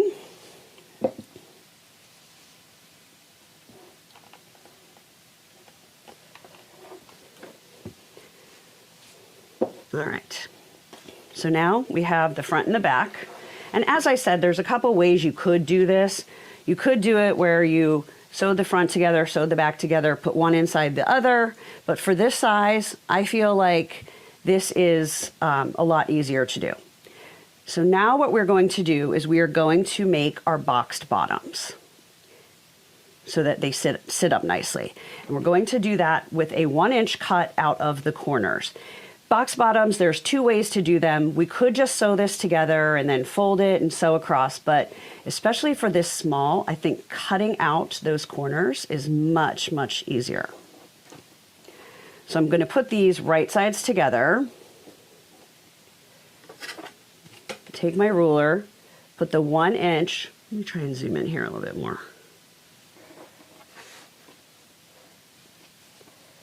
Okay, put the 1-inch square from the edge of my ruler in that corner.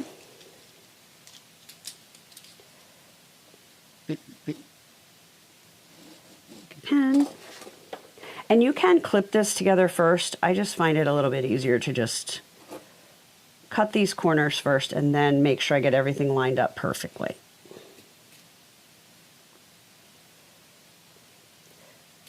All right.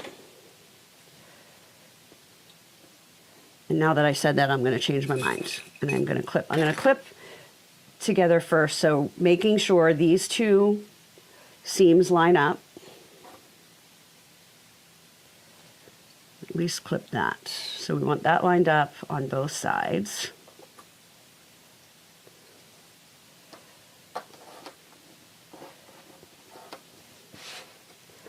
All right, so what is your favorite way of doing box bottoms? Do you like doing this square method? Have you done this square method before? Or do you prefer to just sew straight and then have to deal with straightening it out and sewing later? It's kind of, you do more work one time or the other. You still have to do the work to get this box bottom to work. Now this one, because you have the handles, you have to be a little bit more careful, kind of mash that down.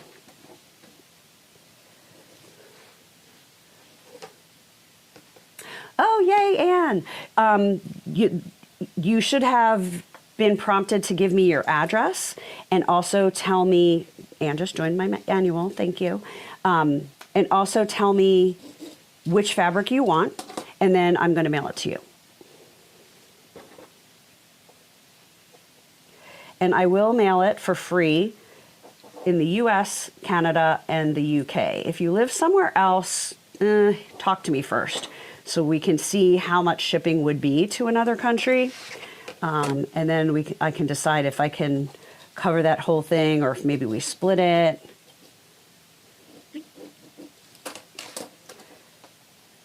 But I want to make sure it's a great value for everybody. Okay. Now, if you like doing little projects, you can always keep these little 1-inch squares and use them for something else. Let me get this clip together.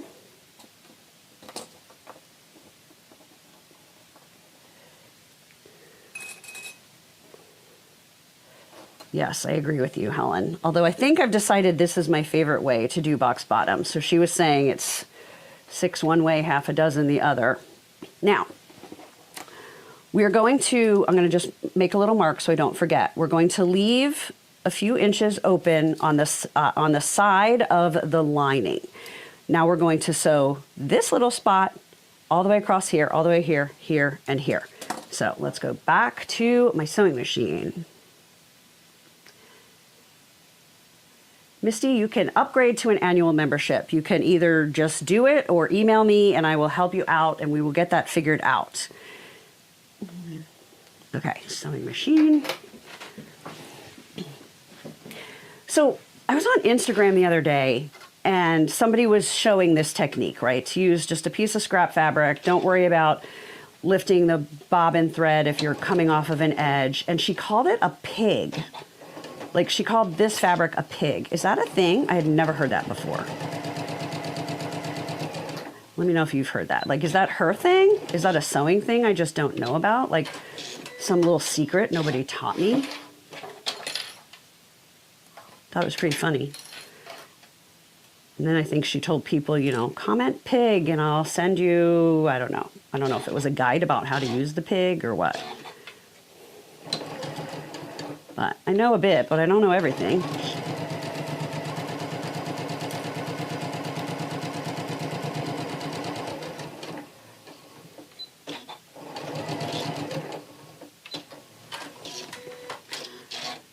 And while I sew, why don't you guys tell me what your plans are? Are you Easter people? First off, I mean, you might not be. Maybe you're going to make these for Passover. We celebrate both in my house, so I try and be very attuned to that and not assume that everybody does Christmas and Easter. But whatever you're going to make these for, what are you thinking? Are you going to make them for kids? Whoops, I forgot my pig. See, now I'm going to call it a pig too. Are you going to make it for like neighbors, for grandkids, for a school event, for your table? I'm going to an Easter brunch at my brother's, and I haven't decided if I'm going to offer to do this because a lot of my sister-in-law's family is coming, and I'm not sure the definition of a lot. I don't know if we're talking like 6 people are coming up from California or 15 people are coming up from California. So I got to find that out before I go offering my creative services. Would be nice of me though, wouldn't it?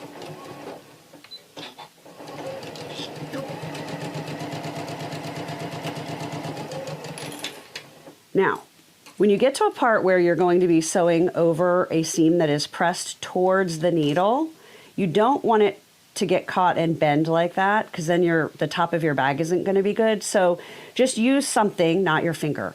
I always use scissors because I always have them here anyway, or you could use a stiletto, anything else, just to keep that held down until the foot goes over top of it. Just try not to sew your finger. I can't remember who it was. I think it was in my member live. I do a live with my members every month too. And I think it was in there, or it might have been in the YouTube live last month. But somebody told me that they sewed their finger and the ER doctor was very impressed that they drove themselves to the hospital with the needle still through their finger. And I just keep picturing like, okay, so she had to unscrew, oh my gosh, can't even imagine. Not fun. Okay, I'm going to come back over here. I'm going to show you how we're going to do these box bottoms. A pig. Yeah, okay, Misty, me too. I always called that fabric thing a leader or an ender, so maybe it's like her fun way of calling it that. All right, so now we are going to take these pieces and we are going to make our boxed corners. So what you do is you pull out both sides.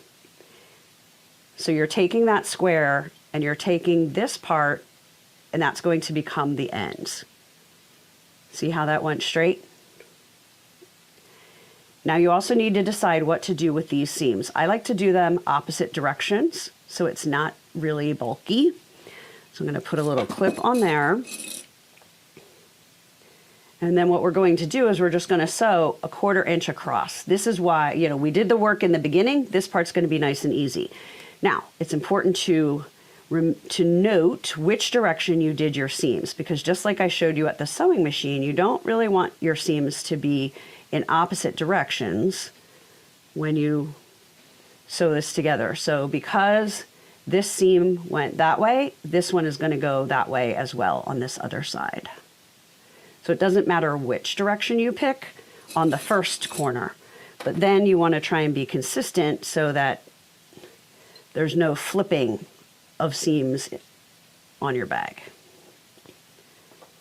Although, if it happens, it happens. I don't think it's going to be the end of the world. Now this time I'm going to be looking at which direction the seam should go on that side.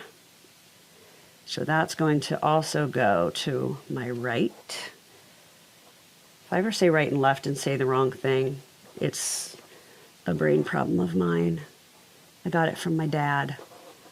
Anybody else not know the right from left without thinking about it? I'm just amazed that it's so instinctual to most people. They don't have to think about it. All right, get these box clipped.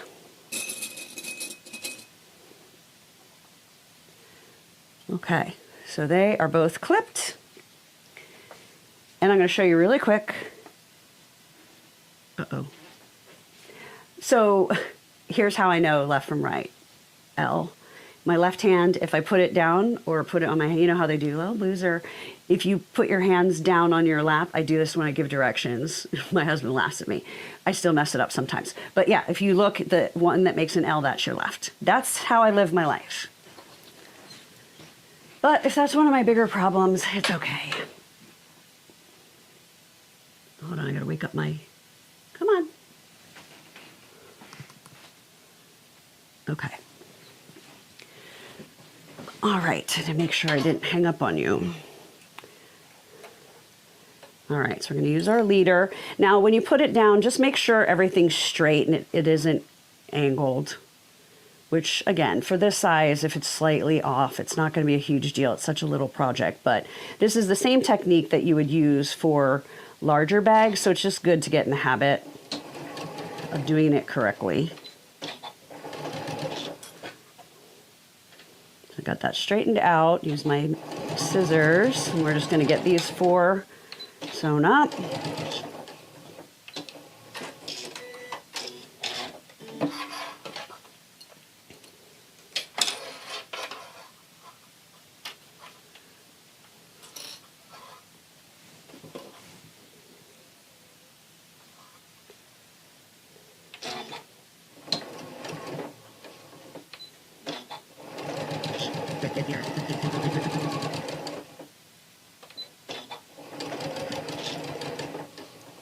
Now, often for larger bags as well, I mean, that you can use the same technique, make it any size bag you want. But if you were making something bigger, I would have pressed these seams open, but it's next to impossible to do on this size, and it's really not necessary.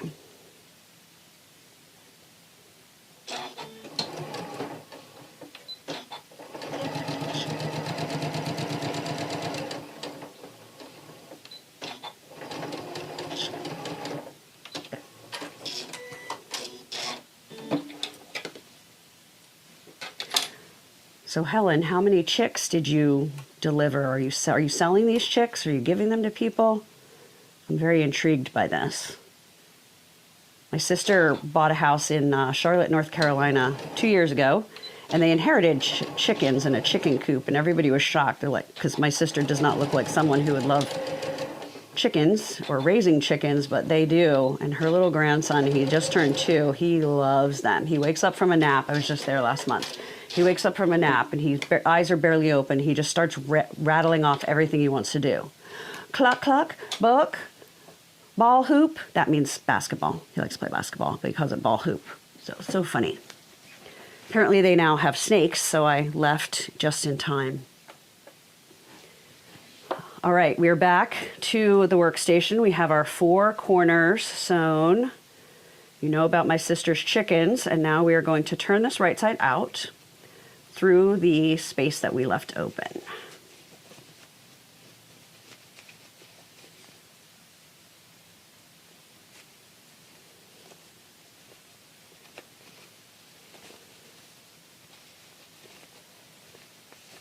We're getting close. Now, as you turn this right side out, make sure you push your fingers into these corners. Get those turned out, or you can use a turning tool.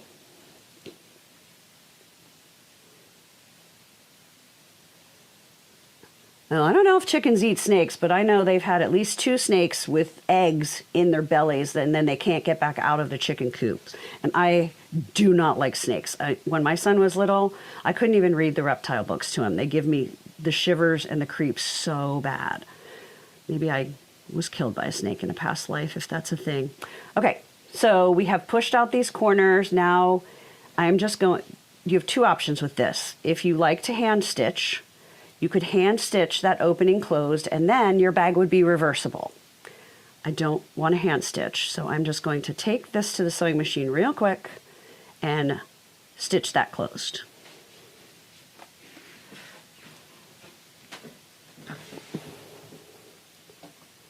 And this is when we have to pull up the bobbin thread, because we aren't starting from an end and we don't want a big old snarl inside our bag. So put the needle down. Oops, I didn't need to put that up. Pick the needle up, pull up, holding this thread the whole time. That pulls this bobbin thread up. I always keep tweezers by my sewing machine so I can grab that. It stops you from poking your finger constantly with the tip of the needle when you go to grab threads. All right, then we're going to knot.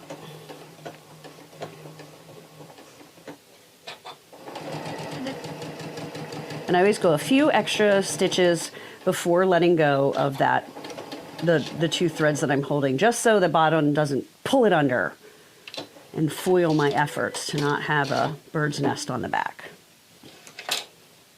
See? No problem. All right.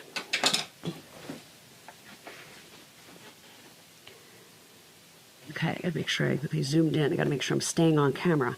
So now it's all closed up, and all we need to do is push the lining into the outside of the bag. And I'm just getting these corners lined up so that the lining ones are at the same spot. And now I'm just going to line up the edges, because we want the seam to be right across the top. We don't want the lining sticking out. We don't want anything weird. And you can either go around and press like all the way around, but again, for this little one, I'm just going to go like that. I'm going to fold it down, and I'm just, whoops, don't stay with me. I'm just going to press across like that. And then like that.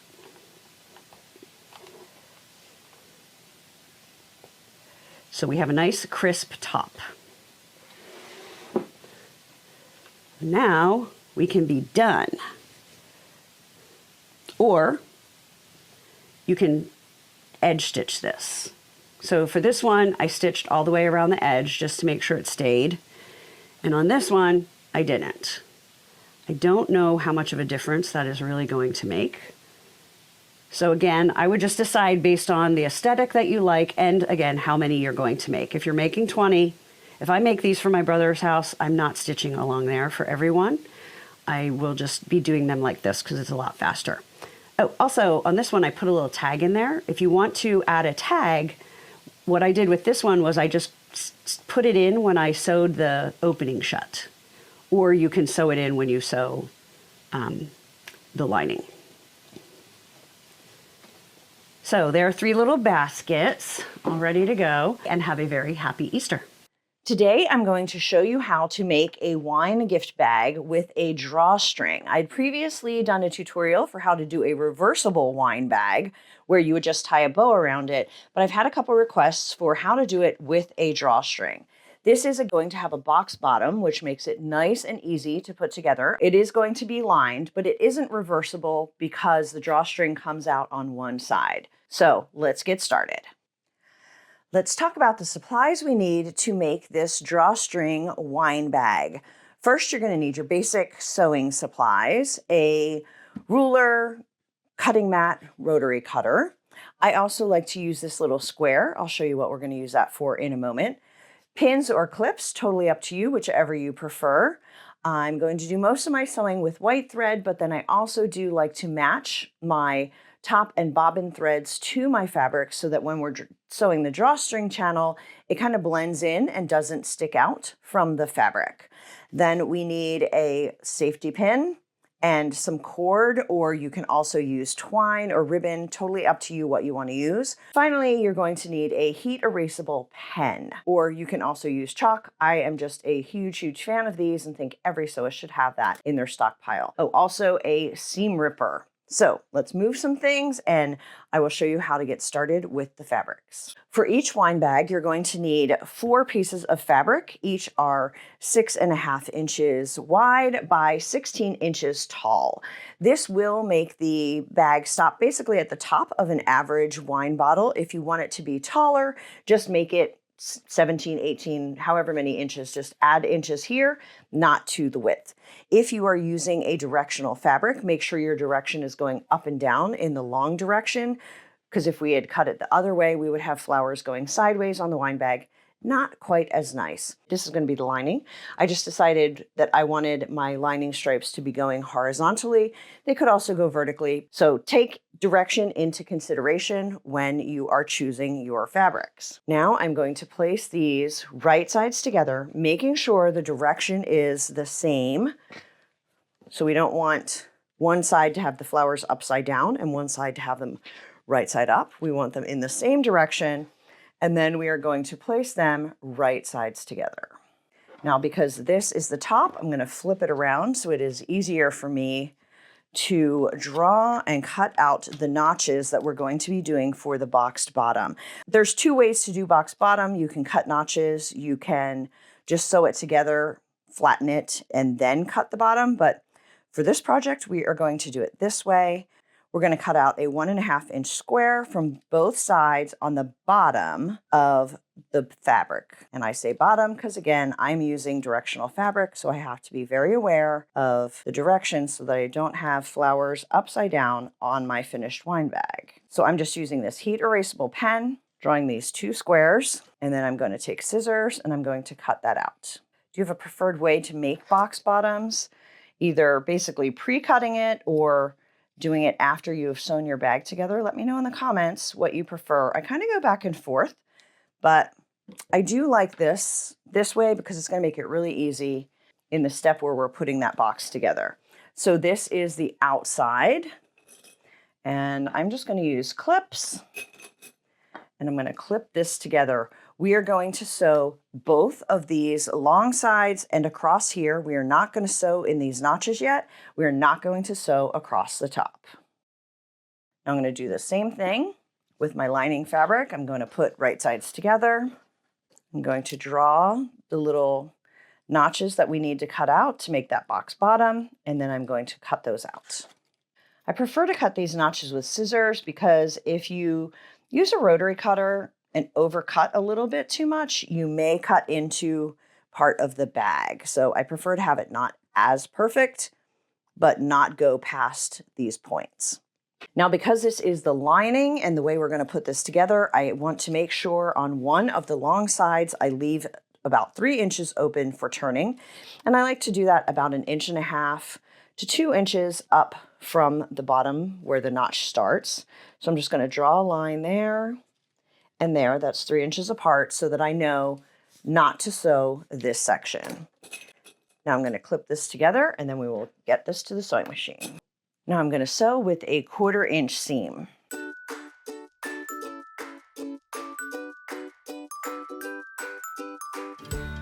So I sewed down the sides and across the bottom, leaving a space open for turning on the lining. And then I have also pressed the seams open, and I pressed just like it was sewn where that is open. So now it is time to turn these notches into boxed corners. So what you're going to do is you're going to grab both sides of your fabric right by that corner, and you're going to pull out. And you'll notice that it just pops right from this cut corner to a straight line. You're going to match the seams and pin or clip. And then you can pin or clip the two sides if you want to. It's pretty short, so it's pretty easy to just make sure that's lined up at your sewing machine. Totally up to you. So you're gonna do that for all 4 boxed corners, making sure that you open that seam.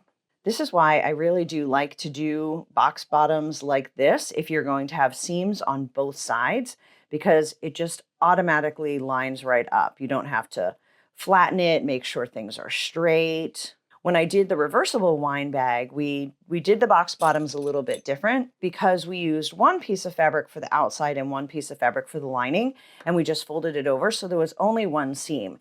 So when you have a fold on one side and a seam on the other side, this method doesn't work as well because one side is it's not going to pop straight and have everything line up properly.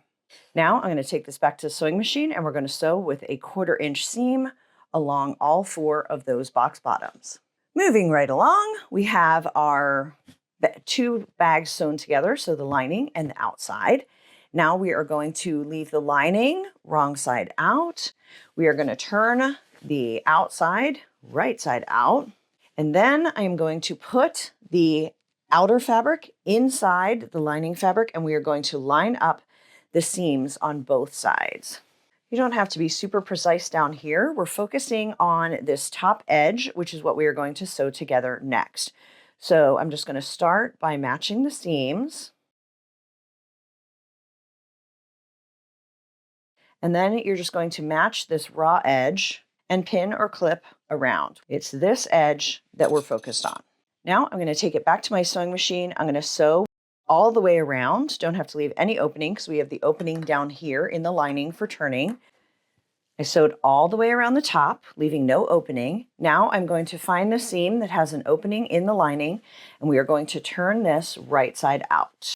Next, you're ready to close this opening. You can either hand stitch it, or you can just fold this and just run a quick stitch on your machine really close to the edge. So you can see when I do the machine stitching, it does create a little bit of a bubble, right? It's not super flat, so it is noticeable. But again, it is going to be on the inside bottom of a not reversible wine bag. So to me, that's totally fine. If you want to hand stitch, go for it. You do you. Now we are going to just push the lining inside the outer fabric. And this is when you do want to be a little bit more careful and deliberate with opening those boxed corners of the lining. You can't see, that's what I'm doing in there with my fingers, kind of stretching that out. And now we need to just get this edge where the lining meets the outer fabric up top. So I just kind of do it with my fingers first, get that lined up. Then I'm going to press this so that it's nice, so you're not seeing the lining when you're looking at the front, and you're not seeing the front when you're looking at the lining. So once I do that, I will be right back. The next thing we need to do is sew around the bag twice to make this channel for the drawstring. And I'm just showing you one that I already made so you know what our end goal is. So we're going to have 2 inches above that kind of flops out. And that's where you'll see the lining.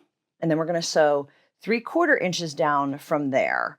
That will fit most things. If you're using a really wide ribbon, just adjust. There are 2 ways to do it, but I'm going to show you my favorite way, which I think is the easiest. So we are going to grab a ruler, and we are going to grab our heat erasable pen again. Now, whether you draw on the outside or the inside depends on your sewing machine. If you have a removable arm, like a removable extension table that you can pull off, and you will be able to put this bag so that it goes around the table and your foot and needle go on top of the outside, you're going to draw on the outside. My machine doesn't do that, so I'm actually going to be doing this, and my foot and needle are going to be in here, and I'll flip it like that. You'll see. Because I have to do it that way, I'm going to turn it inside out again because I need the lines where I'm sewing. I just have to have this front part flat.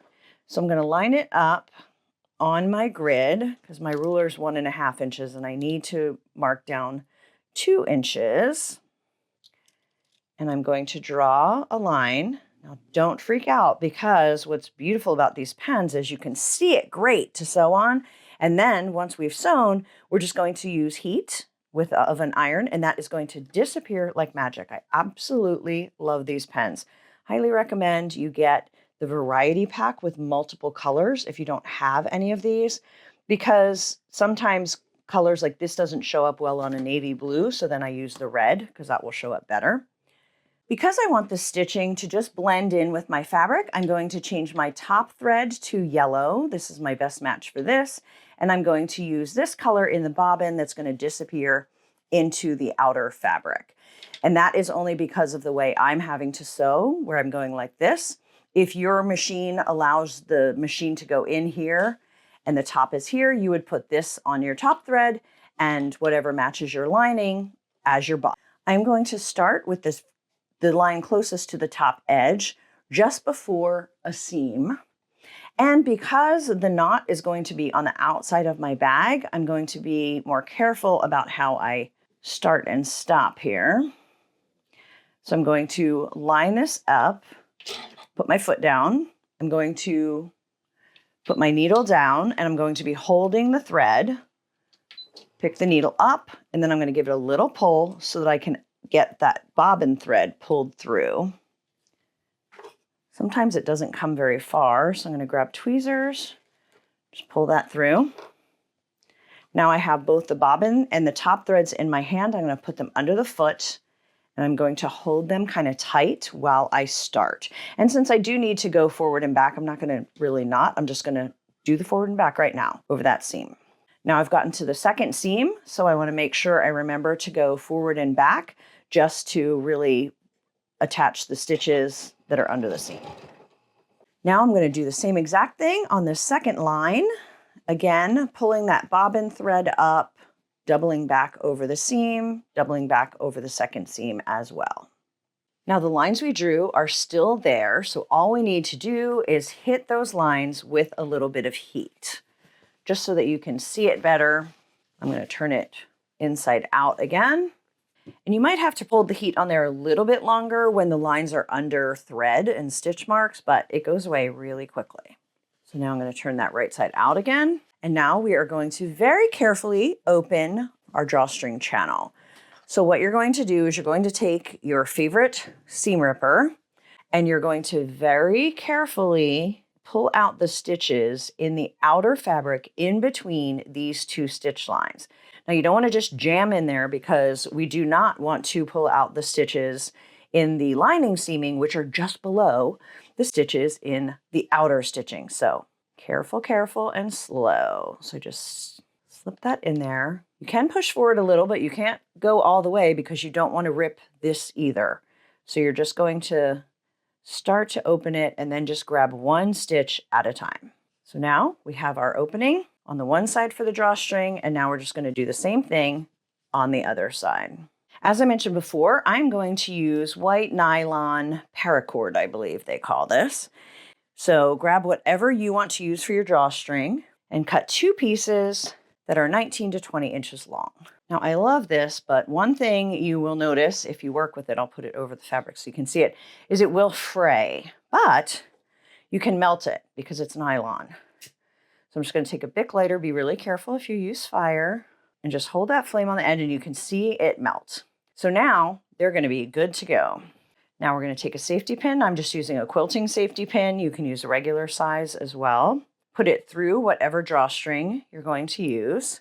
And you can start on either side and you're just going to push that all the way through. We're going to pull it out the same side that it went in. Take the pin off. I'm going to line up those ends and then I'm just going to tie that in a knot.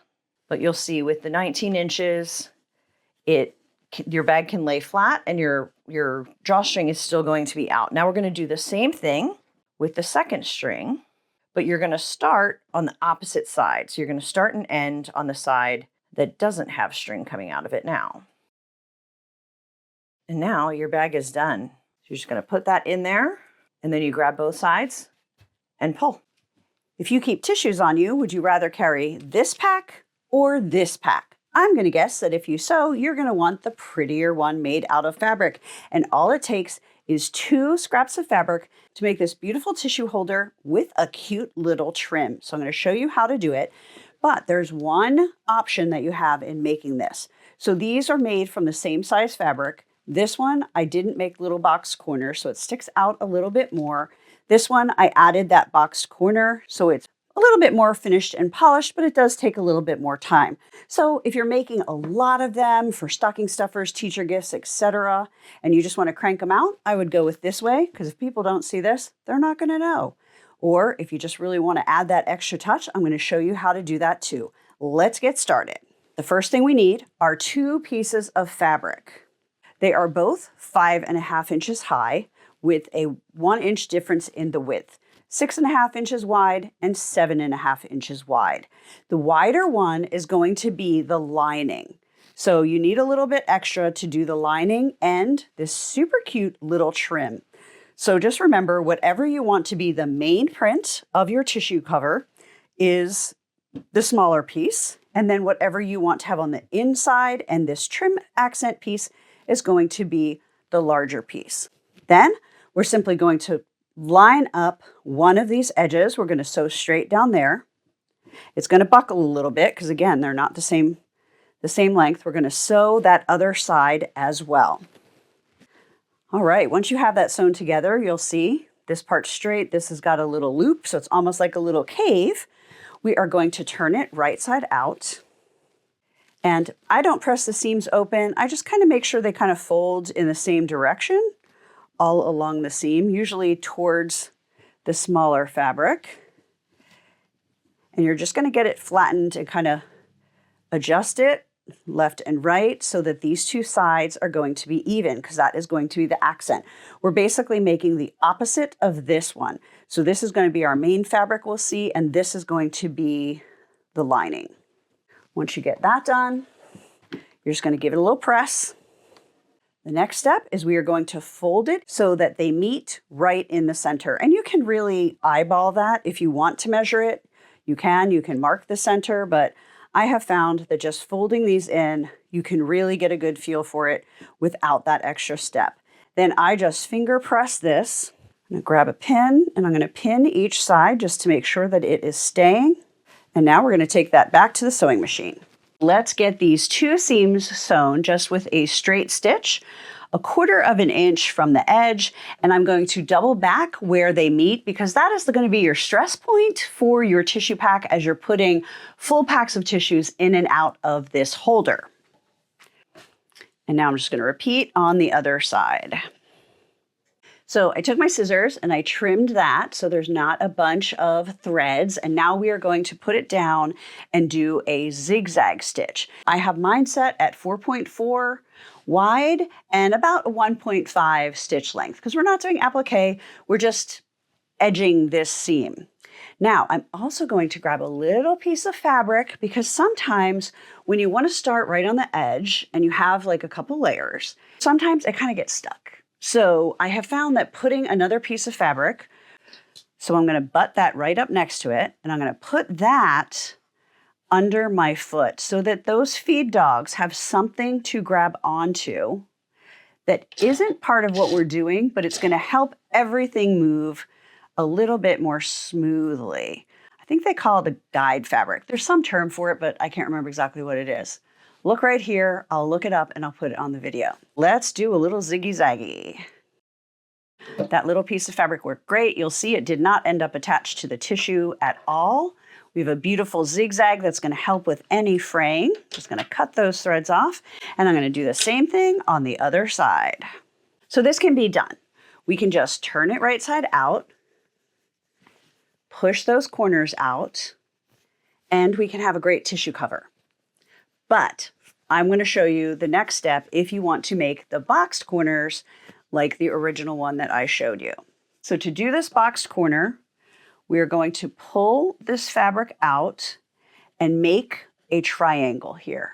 And then I'm just going to take a ruler and I'm going to mark 3/8 of an inch, just draw a line, 3/8 of an inch from the point. And I'm going to sew on that, and I'm going to do that for all 4 corners. Make sure you switch back to a straight stitch to do these box corners. And on each side, just make sure you have this seam folding the same direction so that that lays nice and flat instead of having it go like that and then you have this twist in there. So you'll see this takes a little bit longer because you're having to fold, mark, and stitch each of these corners. But as I said, it does give a little bit more finished look to it. So for something a little fancier, like a wedding, I would definitely take the time. But if I decided I wanted to make like 40 of these, I would probably not take the time. So now I have one with the box pleats that I just showed you, and then I also did another one that is plain. So let's get some tissues into these. Now, if you're using them for yourself, I would recommend, how I like to do it, is I just take all of the tissues out of the plastic, and then I put them in the cover. But let me show you, there is a right and a wrong side to the pile of tissues. So this one has both sides are folded. So that's the bottom. You want to make sure the one where the tissue is going to pop up is on top when you put them in your holder. So then I just put the one side in. This does fit nice and snug. It seems like it might not fit at first, but once you get it in there and smooth it out, it's perfect. Then I get the other side in. Like I said, just kind of adjust that a teeny bit. And look at how great that looks. You're not seeing any of the plastic there. So again, this is what I do if I'm using them for myself. But if you're going to be giving these to somebody or selling them, I would just leave them in the plastic and put the plastic in. And then the same way, but just keeping the plastic on. So now we have that, and then the people can pull it out. But you'll see, you can kind of see that color in the UPC code. So I don't love it as much, but again, for others, you want to do that. So now tell me which you prefer. Are you team, let's get it done fast and just have these edges a little bit pointy? Or are you, nope, I wanted a little more professional look and I'm going to take the time to do those box corners. Drop me a comment and let me know because I'm very curious which team will win. All right, happy sewing. Be sure to tag me on social media if you make and post any of these. I would love to see what fabric combinations you choose. Let's talk about the supplies first, and you can get a link to your supply list as well as a printable version of the directions in the link below.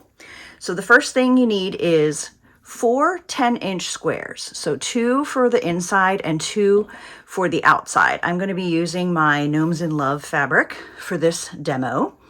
Then you need 2 pieces of either nylon paracord or whatever kind of cord you want to use, each 28 inches long. 2, so one that will be on the front, one that will be on the back for the, I don't know what you want to call it, the top part, 2 inches wide by 9.5 inches long. Then we're going to be cutting little 2-inch notches out of the bottom of each bag. So I'm going to be using my little Cute Cuts 2.5 inch because it'll be really easy to just mark and cut that using a fabric erasable pen and scissors. So that's what you need to get started. First, you're going to prepare the bag pieces. So it's a 10 by 10 square. And if you're using directional fabric like I am, make sure you're cutting out of the bottom. I turned it upside down. Anyway, so you don't want to cut up here. You want to cut down here because you want to cut out the notch of the bottom of the bag. So it's going to be able to stand up. So I'm just going to take this little Cute Cut square. It's a 2.5 inch square. Just put it in the corner. Take my fabric pen. Draw on each corner. And then cut. Cut out the notches. So now we have a shape like that. And then you're going to repeat with the second piece.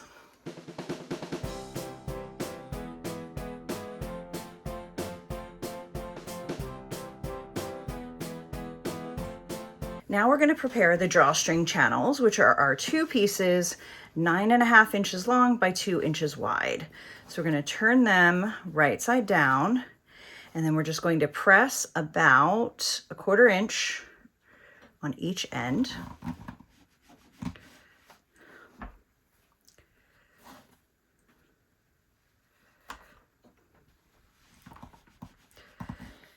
Then we're going to fold them in half with the raw edges together. You're going to do the same thing for both of these. All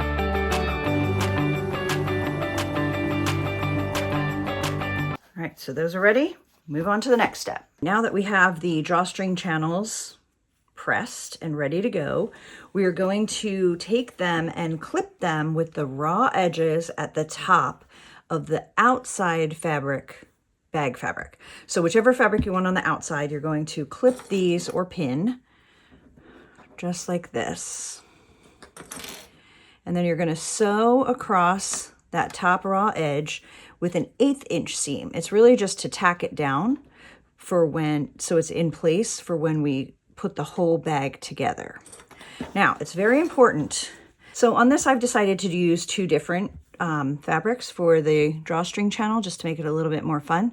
And it's really important though, even if you're using 2 different fabrics, don't get confused and put one on the outside fabric, bag fabric, and one on the inside, or you're going to have a bag that doesn't match on the outside and the inside. Don't ask how I know, but I know.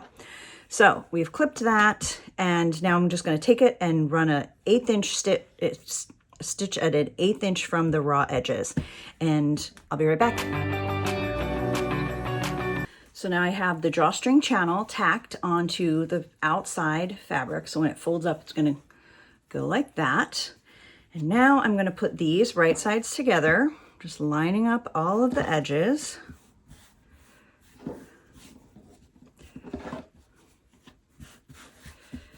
And I'm going to clip these. You can clip or pin. And we're going to sew down these 2 sides and across the bottom, but not along the notches, because that is where we're going to sew to make the flat bottom later. So for the outside, with the drawstring channel, it's just straight, straight, straight. All right, set that aside for a minute. Now for the inside, where you haven't done anything, it's just the 2 pieces of fabric that you cut. We have 2 things to consider. And you're going to do right sides together again. So if you have a tag, like I have my logo tag, that you want to put on the inside of the bag, now is the time. So you're going to sandwich it in there and just line it up with that raw edge. And you're going to clip that. Clip that side. Now, no, there was a reason I'd have 2 hot pink ones. We're going to clip this side. Okay, it's very important to leave a few inches open so that you can turn this reversible bag right side out once you're done sewing. Because if you sew these all shut, well, you can use a seam ripper and make a hole later, but it's better to just do it at the beginning. So when I need to leave space, I often use a different color clip or different size, so I remember, like I'm only going to sew from here to here and here to here, so that we're leaving that open. So this is the outside of my bag that has both of the drawstring channels on it. So I'm going to simply sew with a 1/4 inch seam around the 3 edges.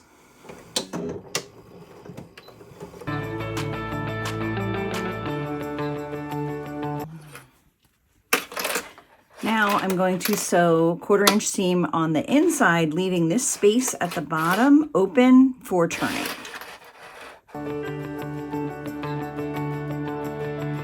Now I have all these edges sewn. I'm going to go to my ironing board and I'm going to iron open all of the seams. And I'm going to be using a tailor's ham, this thing, which a lot of people use if they do a lot of fashion sewing and clothes, but it's great for just getting into kind of small areas rather than a big ironing board, so you can take it like that.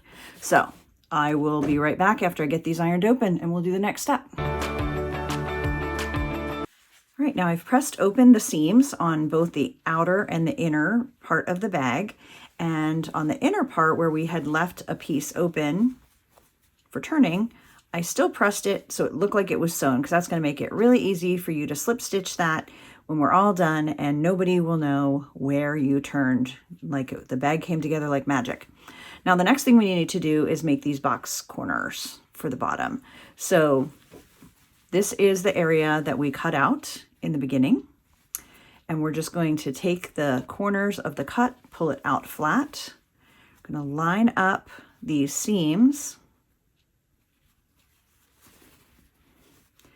make that flat, and then we're just going to sew across there with a 1/4 inch seam. And we're going to do that on all 4 corners, 2 on the inside, 2 on the outside.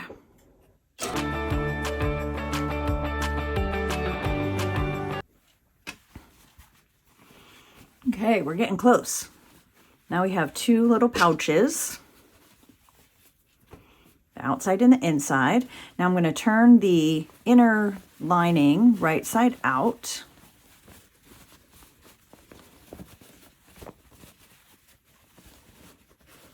So that I can put the bag together, right sides together. And we're going to be matching the bottoms, the side seams, and clipping all the way around. So match up that side seam.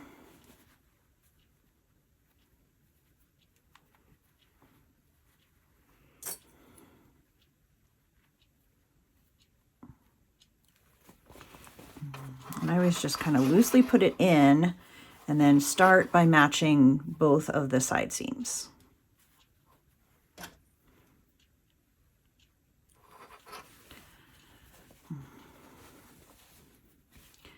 And then I'm going to clip around the top, because the next step is going to be to sew all around the top, which is going to encase the drawstring channel in this bag. I don't know, I like this. It takes a little bit more time than a regular drawstring bag, but it's a little more interesting, I think. So I'm going to make a bag, I'm going to do it. Now, because we left a little bit open in the lining for turning, we can just stitch all the way around this. There's going to be no openings in the top, and we're going to do that with a 1/4 inch seam.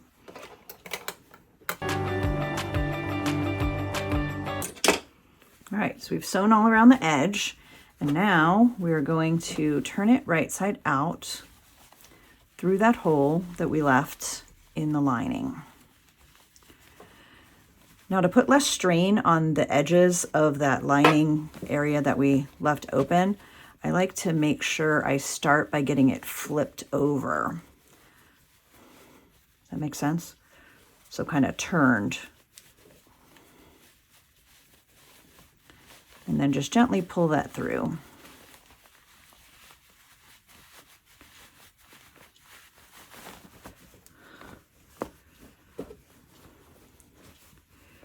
And then once it's inside out, well, you're going to take and sew that closed by hand, just a simple slip stitch. And then once you get that done, just put it together and then press this. And then I'll show you how to put the drawstring in and we will finish this up. But isn't it cute? We're almost done. All we have to do is insert our cords. So I like to use this nylon paracord. We have 2 pieces that are 28 inches long each. And be very careful if you do this at home. I basically just melt the ends so they don't fray. You just let the flame touch it just a teeny bit and it just melts and seals that. So that lasts for a really long time. You can also use a cotton cord or ribbon or what have you. The cleaner the cut, the less you have to melt. So anyway, that's simple. Then I'm going to take one of my quilting pins, put it through the cord, and now I'm just going to loop it all the way around.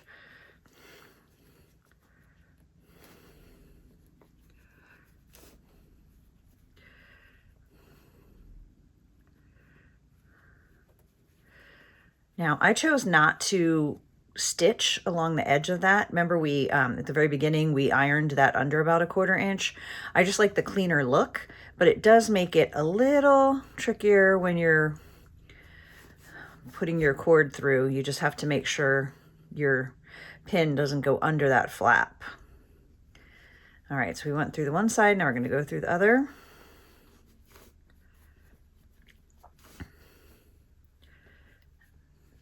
Got it under that flap. So I usually put my finger in there to help separate it more and get the pin out. Or it might just come out and then you just tuck it back in.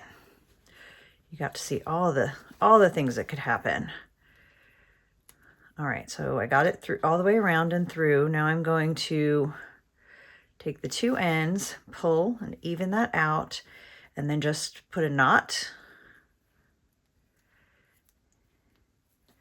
in that. Now I'm going to do the same thing, but I'm going to start at the opposite side with this second cord. All right, remove the pin, grab the two ends, tie a knot.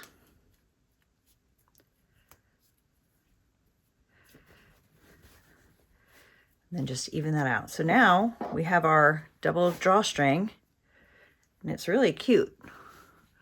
Kind of has a long string. You can use it for carrying, and again, it is reversible. So we can have this side out. Maybe a different day we want the pink side out. Hi, this is Tara Reed and welcome to my sewing studio. As you can see, I have been very busy playing with Santa pants. That's what I am calling this pattern, Santa Pants Sack. And I'm going to show you how to do this medium size. It is 16 by 20 if you keep it flat, but I'm also going to show you how to do that built-in box bottom. They are fully lined, so they'll last and you can use them year after year. This could become your official Santa gift bag for your family. Totally up to you. I played with machine embroidery, added a name on there. I think that is so cute. So if you have an embroidery machine, that might be something you want to add. You can get this pattern for this medium size and the template for the buckle. There's a link in the description below this video. Or if you want the pattern for all three sizes, this cute little double drawstring, the medium and the large, you can find that link as well in my Etsy shop. So who is ready to sew for Christmas? I know I am. Let's get started. Let's talk about the supplies we need to make this 16 by 20 lined Santa sack. The first thing we're going to need is 2 pieces in white for the lining. Then we'll need some pins, rotary cutter, rulers. I also like to use this little 3-inch ruler, but you can use a regular ruler as well when we're cutting out the boxed corners. I like this heat erasable Frixion pen. Then you're going to do strips of fabric, white, red, black, and red. And there's 2 of each of these. And in the description below, you can find a link to get all of the details for this size. The link will also include a template for the buckle. Then we're going to applique that on. And I just put fusible webbing on the back. So then you'll need yellow thread for that applique. Otherwise, I'm going to be working with white. You're also going to need some cord or ribbon or string, whatever you want to use for the drawstring for this bag. I have some nylon poly cord that I got that I will be using. Your sewing machine, of course, and an ironing board. So I'm just moving my second set of everything so that I can show you how we're going to do this. Basically, we're going to sew these strips together. So you're going to put them, and since I'm just using solids, there's no real right or wrong side, but we're going to sew along there. We're going to sew the white to the red, then the black to the red, then the red to the black. So the front and the back are going to look like this. Then on one side, you're going to applique your buckle in the center. Just going to sew down the 4 sections that we pinned together with a 1/4 inch seam. Just easy, straight sewing. And now I'm going to daisy chain these, which basically means I'm just going to feed this one in right after that one without cutting the thread. It'll have a little piece of thread between the two, then I'm just going to knot on either side and keep sewing. So you just have that much thread in between when you daisy chain. I know a lot of you will already know this, but you know, everybody learns it at some time, and maybe it's on this video. So I'm just going to snip these apart, and then I'm going to take it to the ironing board and I'm going to press them so that the seams go towards the red on the red and white, or towards the black on the black and red. Then I'm going to pin them back together and come back here. I've pressed the seams towards the black and towards the red on the red and white, and then I have pinned these together with the black and the red matching, and we're going to sew, and I did that for both halves, so we're just going to, more straight stitching, sew these together. Now we have our two fronts and we have our lining, and you will notice that they are not the same height, and that is intentional because we're going to create a drawstring bag with this section, and this is going to get tucked under, so just know, don't panic, that is deliberate. Now the next thing we need to do is we need to put the buckle onto one of these sides. So this is going to be the back. Santa only buckles his pants on one side, not the front and the back. And in the directions, I'll give you the template to make this, so it'll be super easy for you. So first you just need to find the center. You're just going to fold that in half so you know how to place this down. You're just going to make sure that fold is right in the center of the buckle. I am using a Pellon pressure sensitive webbing. You don't have to iron it. Get that centered and make sure it's pretty even above and below the belt. You also want to make sure any longer threads come off the sides because we're going to applique. I'm going to use a zigzag applique, and we don't want it to have a bunch of little threads coming off the side. You can also fix that at your sewing machine if you want to. So now we're going to go back to the machine and do a little zigzag. Then we'll come back and I'll show you how we're going to put the bag together. I've changed my plate and my presser foot so that I can do a zigzag stitch. And then I just wanted to show you the settings. I'm doing 0.75 for how close together the stitches are going to be, and a 3.5 for how wide the stitches are going to be. So just look at your machine. I'm using a Janome M7 Continental. Look at your machine and set that up. Oh, and I've also chosen a right needle position. This has a middle and a right needle position for the zigzag because that's going to help me to set exactly where that needle goes in so that I can stitch perfectly around this Santa buckle. So let's get stitching. The first thing you need to do is make sure you're putting your needle down right outside the edge of your buckle. So I'm going to eyeball it, and then I'm going to put the foot down. And then if I move it by hand, I can see where that's going to enter without actually letting it go into the fabric. And it's still a little bit over from where I want it, so I'm going to adjust that. Okay, so I'm happy with where it is. Now the next thing I'm going to do is I'm going to pull up my bobbin thread so that I don't get a bird's nest knot under there. So I'm going to hold the top thread, press the bobbin down, or the needle down, up, and then you can see that bobbin popped up. So now I'm going to grab both of these threads, put them under the foot, and I'm going to hold them and do a little knot. Now I'm just pulling them behind so they don't get pulled into all of my stitching. And now I'm just going to stitch around the outside with a zigzag to applique this on, and then we will switch and we will do the inside. You want to go slow so that you know your needle is going to stop on the right-hand side of your yellow when you turn your fabric 90 degrees. Now when your fabric is to the right of your foot and your line, then you're going to be pretty good with getting these corners correct. We're going to have to do a little bit of back stitching when we're doing the inside though, because we're going to be going the opposite direction. So we're going to start off the same way. We're going to make sure we have that needle where we want it to be, just inside the black. I'm going to pull that bobbin thread up. Okay, I want to really zoom in so you can see what's happening here. I can't get the foot off while the needle's in there. Okay, don't do this at home. This is just so that I can show you what's going on. So when we turn it, the next stitch I'm going to draw on here because this is a heat erasable pen. So I'm going to just draw right there. That next stitch is going to go right there. Okay. But these stitches end here.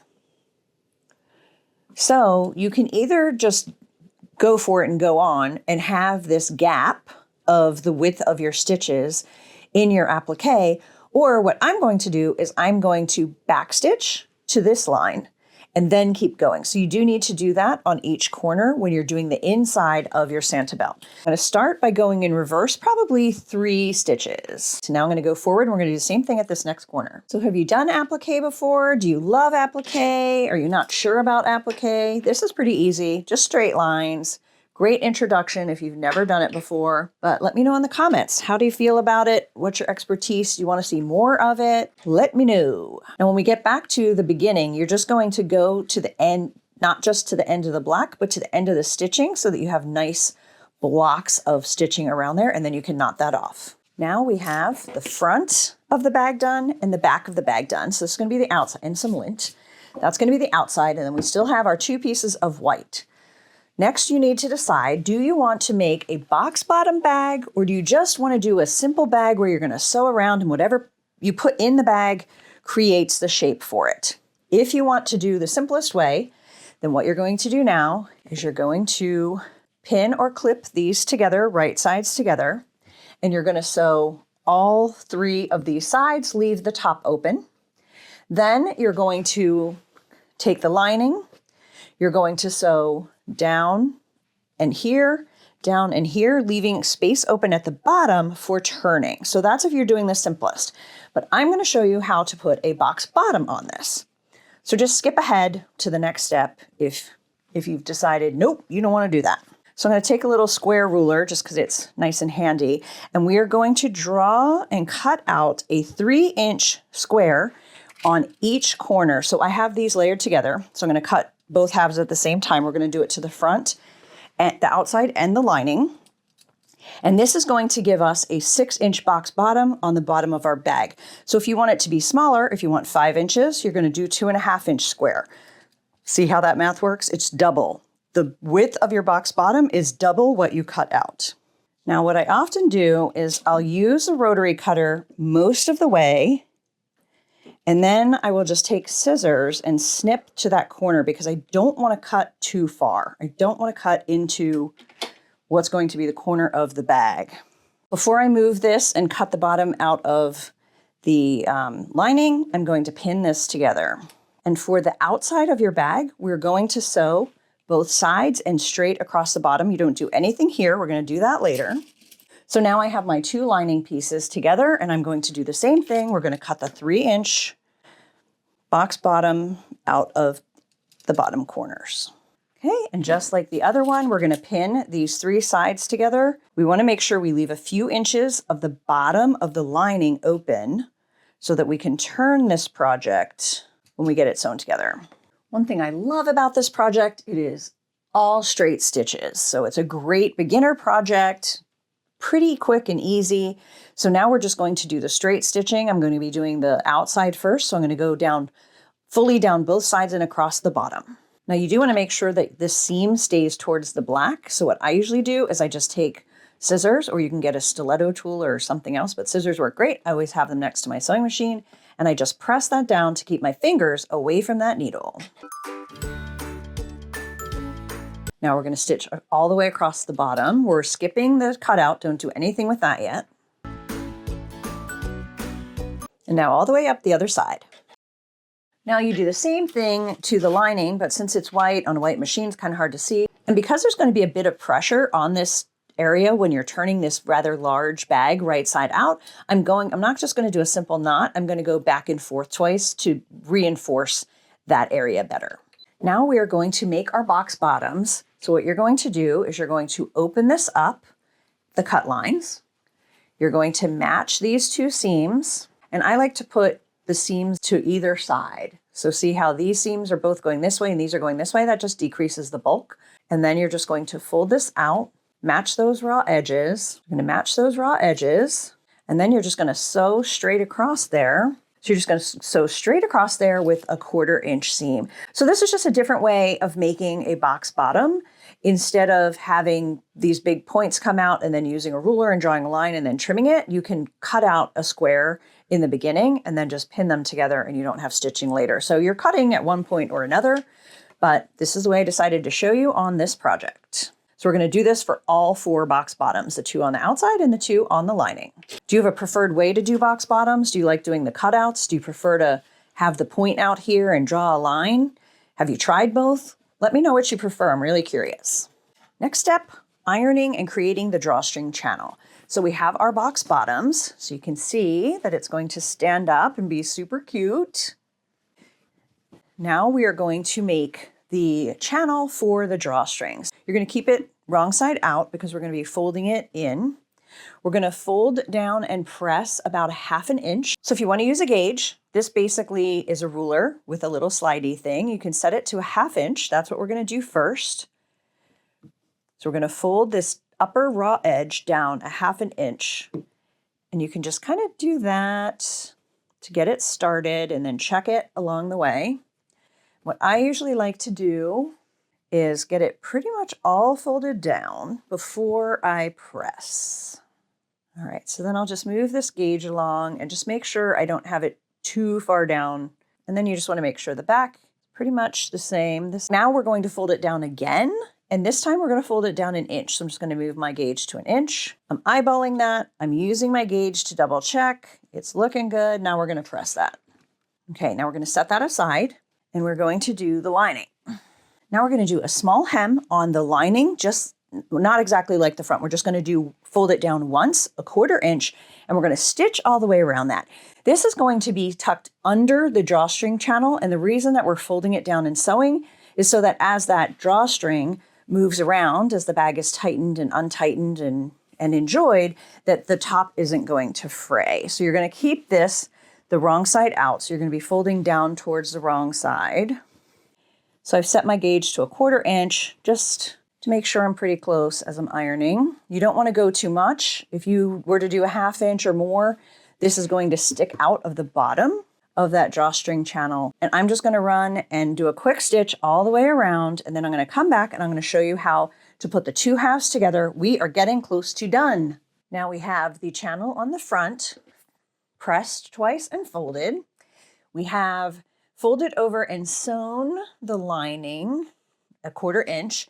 Now this part is super, super important. You need to make sure there are no colored threads floating around your project, because if they end up floating up here, you're going to see them. Ask me how I know. I put one together the other day and had a big black thread that went up there. So I had to take the seam ripper, open it up and get rid of that thread. So if there's anything colorful and long, just have a little look before you put this together. We're going to keep the front/outside of your bag wrong side out. Now we're going to take the lining. We are going to turn it right side out so that when we put the two together, they are going to be wrong sides together. Now you're going to put the outside into the lining and you're going to line up the side seams, side seam, and the box bottoms. You need to make sure your exterior is really down in there and get the side seams lined up. So make sure those are coming together. And now your lining is going to go just under the edge. See that right there? The edge of your drawstring casing. We're going to have to use pins. I love clips, but we can't use clips in this case because this doesn't come all the way up here. It's just going to be under the edge. So we're going to do both sides, making sure we get that lined up. Now, if you really don't want to line it, you don't have to. You can just put the drawstring in this, but then you're going to have a lot of this stuff going on the inside. So now we have this pinned together. We have those seams lined up on both sides. And now I'm going to kind of go around the top, make sure that lining is underneath. I'm going to put my hands in here and I'm just going to kind of push it around just to make sure everything is lined up. And then if you'll notice at my elbows, make sure, well, I got to move over more. Okay, so I'm going like this, but where your elbows are, that's really going to help get this top lined up really, really well. So now you look all the way around. The lining is underneath that edge. We're going to put pins all the way around and then we're going to sew. So we're going to sew really close to that edge where it's folded over, making sure we catch the lining. We're going to leave about 1 inch open and we're going to double back so that it's nice and secure because we're just going to string our drawstring through here from the inside of the bag. We are almost done. All that's left is adding the string. So I took a 44-inch piece of nylon paracord, I believe it's called, and it does fray if you don't heat the end. So always be careful. If you're using fire, I just take a little flame stick and you can just see that melt down, and it kind of makes it hard, kind of hardens the nylon into little plastic balls. Then I'm just going to take a quilting pin, I'm going to put it through there, and then we are going to thread it into our bag. All right, then you're going to take the pin off when you get it out the other side. I just put the ends together, even them up, and then knot the string. And you can leave that as long as you want, as short. If you want to shorten it, you can shorten it and heat it again.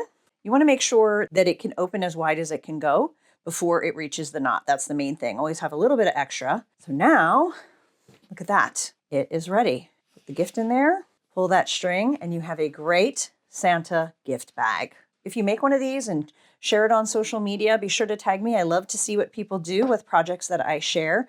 Quick, gorgeous, and simple way to make a bag from Santa. In this video tutorial, I'm going to show you how quick and easy it is to make a reversible trick-or-treat bag in no time at all. You're going to need an exterior fabric and an interior fabric, or this could be your exterior, this could be your interior, because again, they're reversible, 16 inches square each. Then I like long handles, and I make them out of 2 pieces of 5-inch by 20-inch long fabric. Then you need your basics, rotary cutter, scissors. I'm going to use this little ruler to cut corners out to make boxed corners, another optional part of the bag that I will explain later. Clips or pins, a pencil, thread, rotary cutter, sewing machine, things like that. So let's get started. If you're using directional fabric like I am, you need to make sure that when you put your pieces right sides together, that the direction is the same. So the top is up here. You don't want to have it this way, where one half will be right side up and one half will be upside down. So just pay attention to that if you're using directional fabric. I'm going to assume that this is usually going to be the lining, even though this will be reversible. I'm going to put these together, right sides together.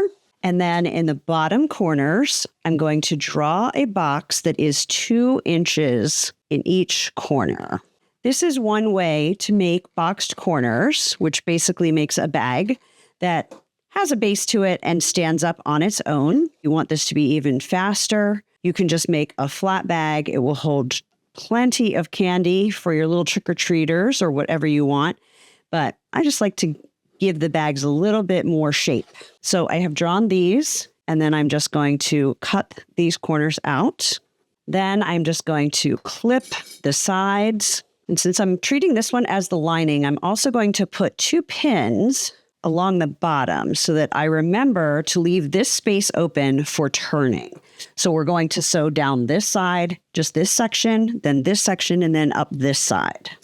I'm going to set that aside, grab my other fabric, and repeat the steps. Cutting out a 2-inch square is going to create a 4-inch flat bottom on your bag. So the bottom of the bag basically becomes twice the size of the square. So if you want your bottom to be smaller, you would just cut out a smaller square.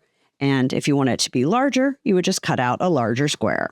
For the exterior fabric, you're going to sew down the one side, across the bottom and up the side, leaving these corners open because we're going to be using them to make the bottom.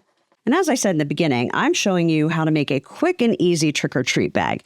You can take the concepts and the sizes, like the fabric sizes that I showed you, and make this as complicated as you want. You could do a quilted bag. You could add a border. So instead of cutting 2 16-inch squares from one fabric, you could maybe do a 3-inch border on the top. So you would basically create that 16-inch square from 2 different fabrics. You could add trim, you could applique, you could embroider names, so many fun things you could do. I would love to hear what your plans are. Are you going to keep it quick and easy, or are you going to do something a little bit more elaborate? Let me know in the comments.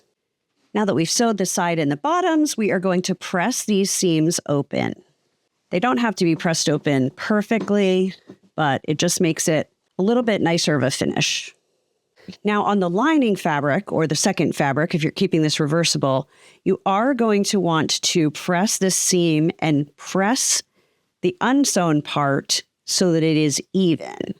So I'm actually going to do this one a little bit different. Let's try it this way. I'm just going to press the one side. Now I'm going to turn it over. I'm going to do the same thing on this side. Now what pressing this does is it is going to have this open edge ready to sew closed.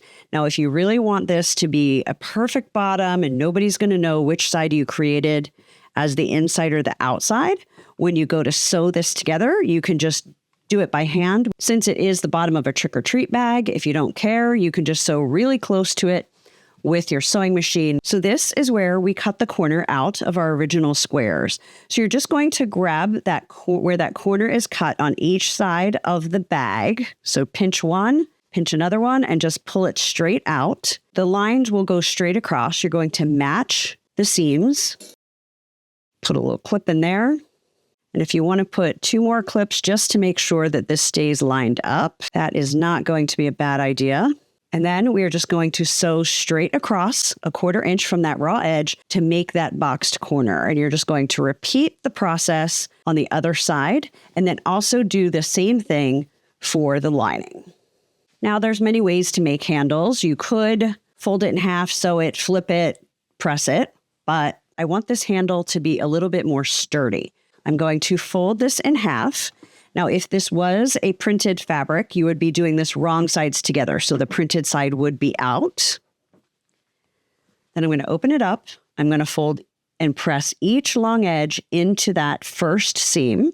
So what this is going to do is it's going to take a 5-inch wide piece of fabric and turn it into a 1.5 inch wide handle that has 4 layers of fabric. So it's going to be nice and sturdy for the kids to grab and open and close and head out trick-or-treating. We do both of those, and then we are going to press this one more time. And if you want to, you can just throw a couple clips or pins on here to make sure it stays lined up correctly when we sew. So what we're going to do is you're going to sew down both long sides at about 1/8 inch from the edge, just to sew that closed. If you want to, you could even do a decorative stitch or something fun down the center if you just want to add a little more something to the bag. Moving right along, we have the outside fabric sewn together with the boxed corners. We have the lining with the opening for turning and our 2 straps. Now it is time to assemble. So what I like to do is take my lining fabric and turn that right side out. Just push out those corners. And then you want your seams on either side and match these raw edges along the top and then line it up along a ruler or your rotary cutter mat. Now we are going to baste the handles onto the lining before assembling the entire bag. So I'm just going to measure over 4 inches from each side. 1, 2, 3, 4. Put a mark. Then I'm just going to fold it down so that I'm placing a mark at the same point on both sides of the bag. Now I'm going to take a handle. I'm going to make sure it's not twisted. Don't pin it so it's twisted. Make sure it's going to stay nice and flat. I'm going to take the raw edges. We didn't have to sew those. Center that on that mark and just clip or pin that in place. I'm going to turn the bag over and repeat on this side. And now we are just going to baste the handles on, sewing 1/8 inch from the edge so that the basting stitch won't show when we put the bag together. Our handles are basted on. And now it is time to put the 2 bags together. We're going to keep this piece inside out the way it is so that we can put the lining and the handles inside and our fabrics will be right sides together. So you're going to put that in there and then you're going to find one of the seams from the lining and match that up with the seam of the exterior fabric and clip. Then flip it around, find the other seam and clip that as well. Then I just simply stand it up and shake it. And you're just going to clip these raw edges together. They should be exactly the same size. Just make sure that your handles are laying flat. I would also love to know who you're going to make these for. Are you making them for your own kids, for your grandkids? This could be a great project to sew and sell. For all those people that aren't sewers and crafty like you are, that want something a little bit more special and handmade. So let me know in the comments who you're making it for.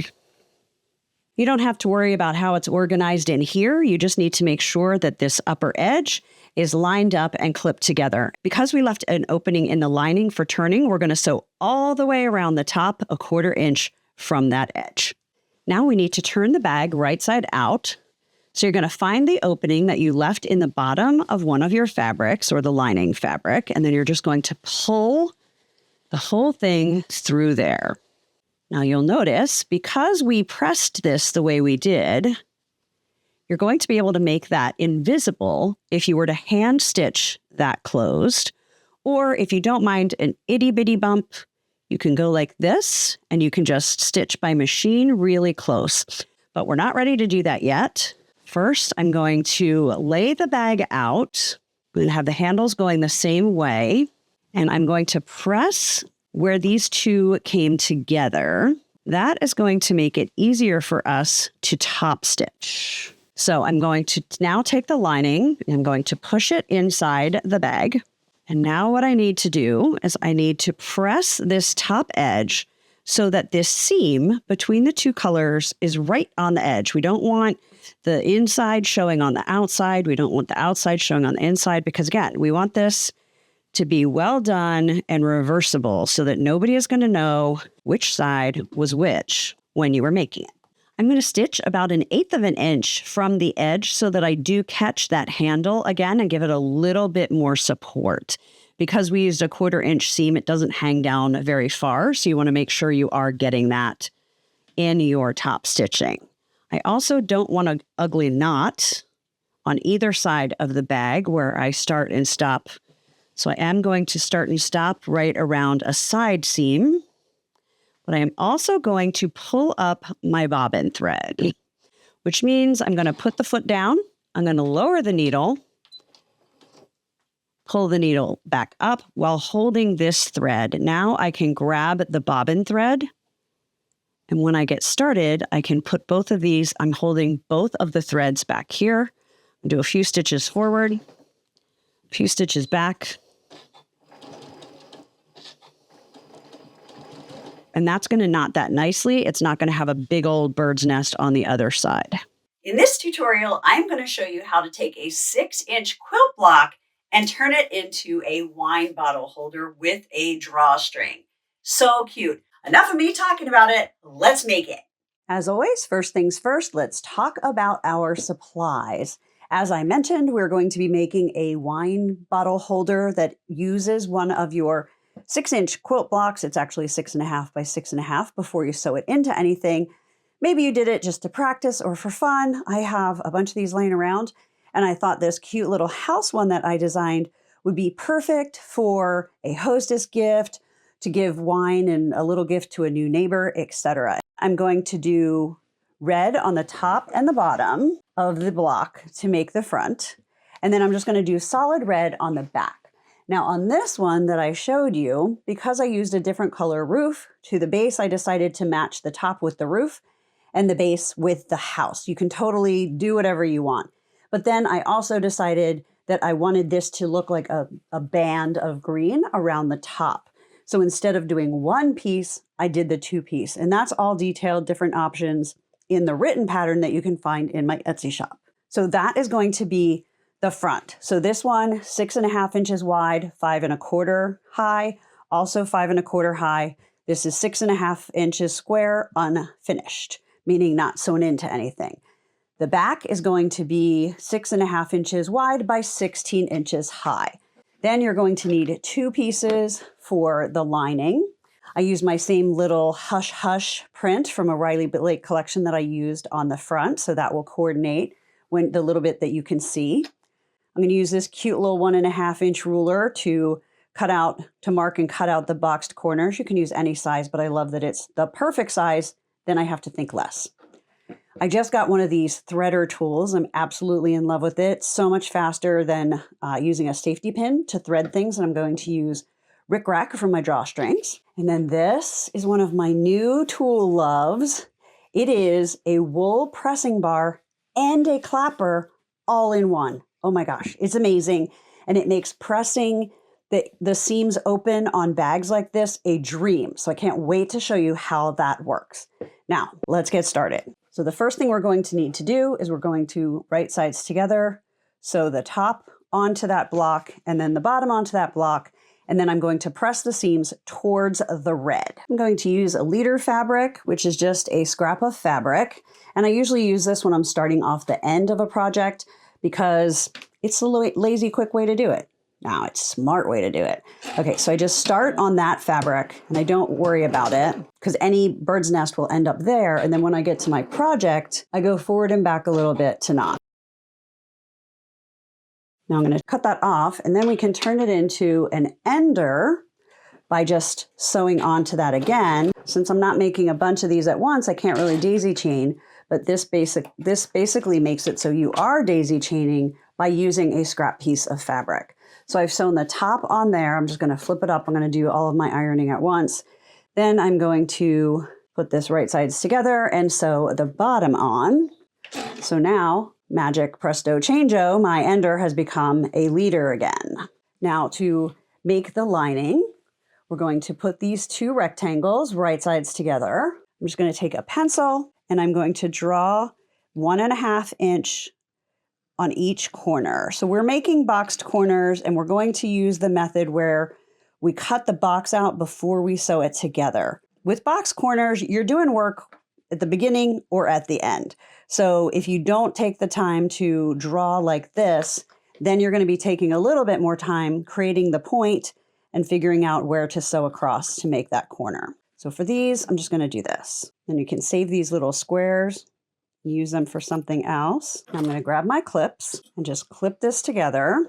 Now, because this is the lining, we need to leave a few inches open, and I usually do it on a bottom side. So I'll just start at that mark, put a clip there, and then I'm going to do my 2-clip trick for where to end, because sometimes I forget, I go all the way, then I have to get the seam ripper out, and I got to re-knot, and you know, who needs that? 2 clips means, Tara, pay attention, get ready to stop sewing.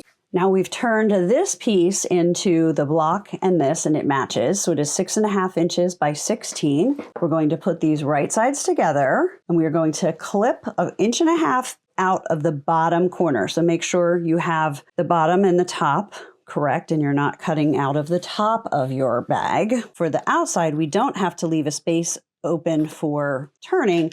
We're going to sew all the way on both of these sides and across the bottom. We just need to clip or pin and hold this all in place so that it doesn't shift while we're sewing.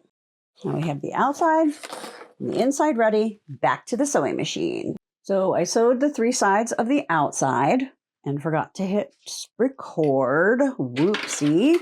So now I'm just going to do the same thing. Luckily they were just straight lines, so really you know how to do that. But we'll do it on the lining.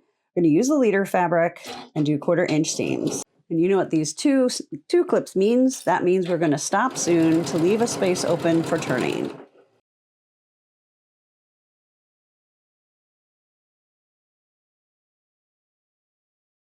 Now I'm going to show you 2 ways to sew these corners.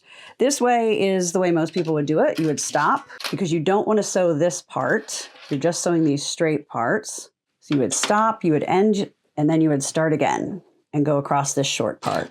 Now I'm going to show you the second way, and I can't remember who I saw do this. I saw this on Instagram, but it's pretty genius. You're going to leave your needle down, pick your foot up, and then you're just going to fold your fabric and twist it, and then just keep sewing. So now we have the outside and the lining all sewn together, and we are going to press these seams open with this 12-inch wool pressing bar with clapper. So what I love about this is if you have something that is small enough to go around it, it makes pressing these seams so easy. Because before I had this, I would either flatten it and then I would be pressing the edges a little bit, or I had a tailor's ham. I had this that I would use, which worked pretty well, but they haven't had this on Amazon for a couple of years. So I had no way to tell you where to get one. And I like to use tools that are available to everyone if you decide it looks like something that you want as well. So anyway, you just lay this flat and then open that and press that seam. A little trickier here when I got to the block. And this is 12 inches long. So it can do most of it in one fell swoop, and then I'm just going to push it down a little bit more to get the rest. So this thing is going to be so handy for all kinds of bags where it was just awkward before to get this pressed. Now obviously we're not going to be able to get it right inside there. It's a little too big to go into our little corners, but what I do is I just sit it up on there and do the best I can. You could also use a smaller iron, but see, I didn't end up making any weird creases anywhere else. So love how that works. And now we're just going to do the same thing with the lining. I was trying to do it like a left-hander. My mom and dad would be so proud. My mom was always glad that we didn't end up left-handed because she found it to be difficult.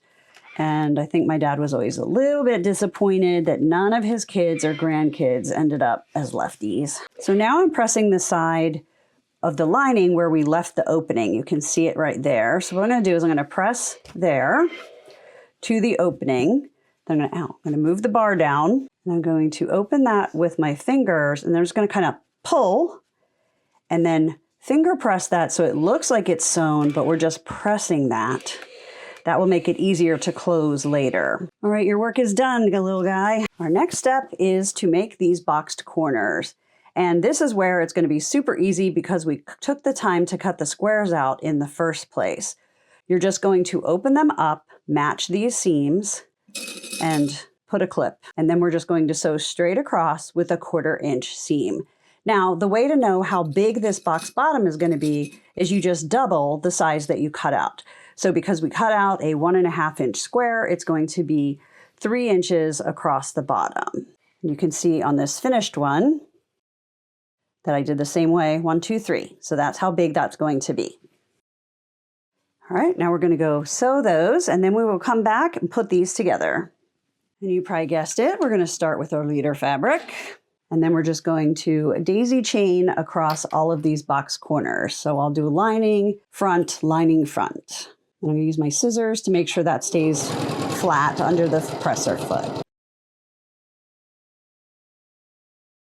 I'm going to cut off the lining and cut off that leader fabric. And then we're going to do the second bottom on the lining. Now our sides are sewn and pressed. Our box bottoms are done. So okay, I'm going to take the outside bag and I'm going to turn that one right side out. Any threads, kind of push out those corners just with my fingers. And then I'm going to put it inside the lining, matching the seams and the boxed bottoms. So you don't have to worry about being really precise down here because it's up here that we're going to be sewing and where we have to be really particular. So just get it in there and then come up here and make sure you're matching these seams. That's what I always clip first, because when you get those seams lined up, the rest should just fall into place. See how that everything just kind of lined itself up? And because we left an opening in the lining, we're going to sew all the way around.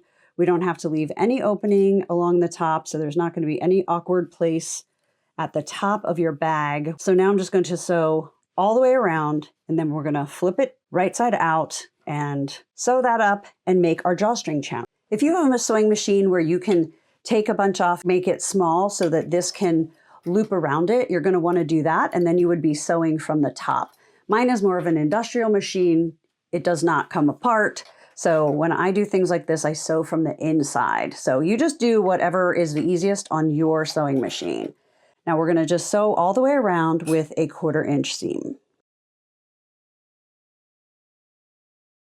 The next step is to find the opening in the lining and pull the bag through and turn everything right side out. It's going to be in 2 parts. Threads everywhere. Now, if you really want to, you could hand stitch that opening together, but it's going to be at the bottom of a wine bag. So I am not going to do that. I'm going to put a little pin there so I know when I need to stop.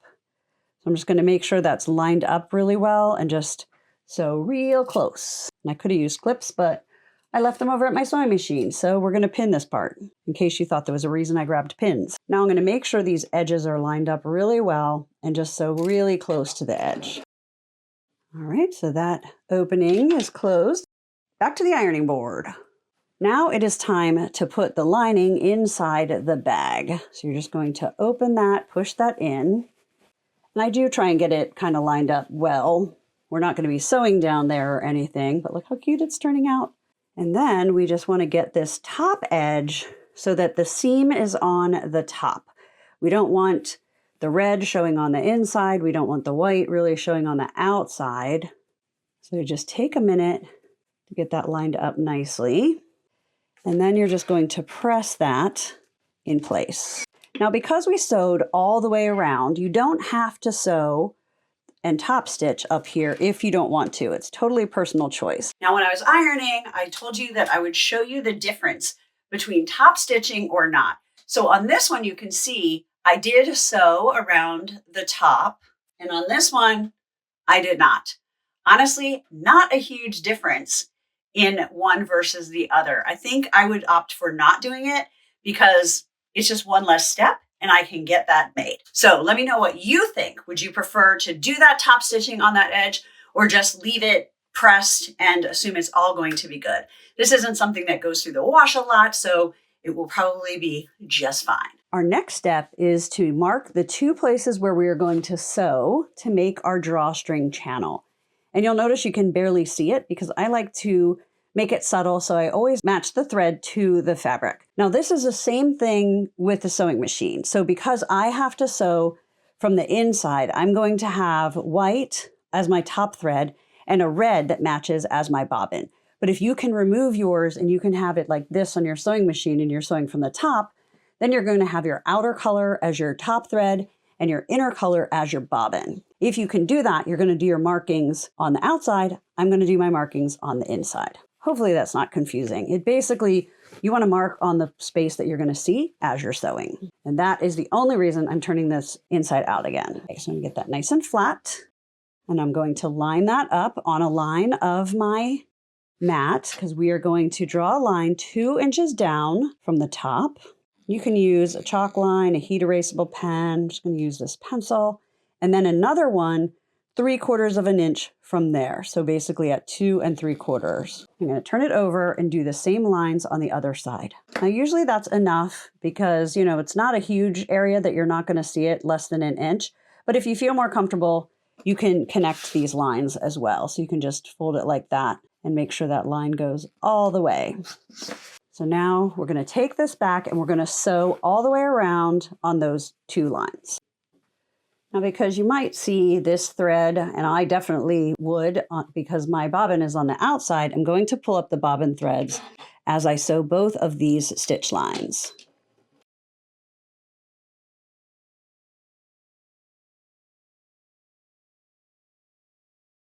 Now I'm just going to move it over and do the second line.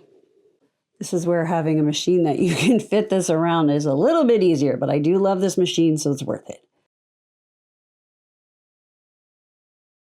So in the written tutorial that you can get on my Etsy shop, I am going to include the directions for how to make this cute little house, as well as 2 other quilt blocks in the 6-inch size that you can put in here. And then also give you all the measurements for if you want to do a solid color, 2 colors, or even 3 colors on the back. You can click the link and check that out. All we have left to do is put in the drawstrings, and we're going to have 2 so that you pull on both sides to tighten that like that. I'm going to use this threader that is called that purple thing. I'm not exactly sure why, but it is awesome. I bought a set of 5. I think it was under $10. I don't know. I guess I'm planning on doing drawstrings with a group at some point, or if I lose them, I'll have more. So we have 2 pieces of whatever you want to use for your drawstring that are 20 inches long. If you don't have this, you can use a regular safety pin or a quilting safety pin, which is a little bit longer to do that. Now, what we need to do is we need to open each side of the drawstring channel because right now it is sewn completely shut. So you want to be really, really careful, and you want to take a seam ripper. I love this one. It's Cindy's seam ripper. I love how it just fits on your finger. So you're not trying to hold stuff and do stuff. I really like it. So you're going to really, really carefully just pick out the threads in the red. So in whatever your top layer is, in between the 2 stitch lines. So as you can see, the lining is still intact. We don't want to open the lining. We just want to open this outer. And we're going to do that on both sides. So now we have our opening. Now you're going to take your drawstring and you're going to put it through that little hole, just a couple inches. And then you'll see this is curved. I find it easier to do on this if we do the curve facing towards the fabric instead of facing up. So I'm just going to put that in until it comes out the other side. It might get caught a teeny bit on the seam allowance, but this is so fast. Don't pull it all the way through, leave a few inches over here. Then we're going to do the same thing until we get it back to where it started. And this thing would be great for elastic, for drawstrings, obviously. Anything that you have to thread through something else, this is a dream. Okay, so then I like to even the ends and then pull. And then make sure that is flat. And then just tie it in a knot. And you can tie the knot pretty close to the bag because you just need to make sure the bag can go flat for putting things in and out. But you'll see how long they become when you cinch it tight. So now we're just going to do the same exact thing, but we're going to start on the opposite side. Let me know in the comments what you think, if you're going to give this a try, and who you're going to give it to. So let me know what you think. Which one are you going to try first? Be sure to subscribe to my channel, hit that bell so that YouTube notifies you when I post something new, and happy sewing!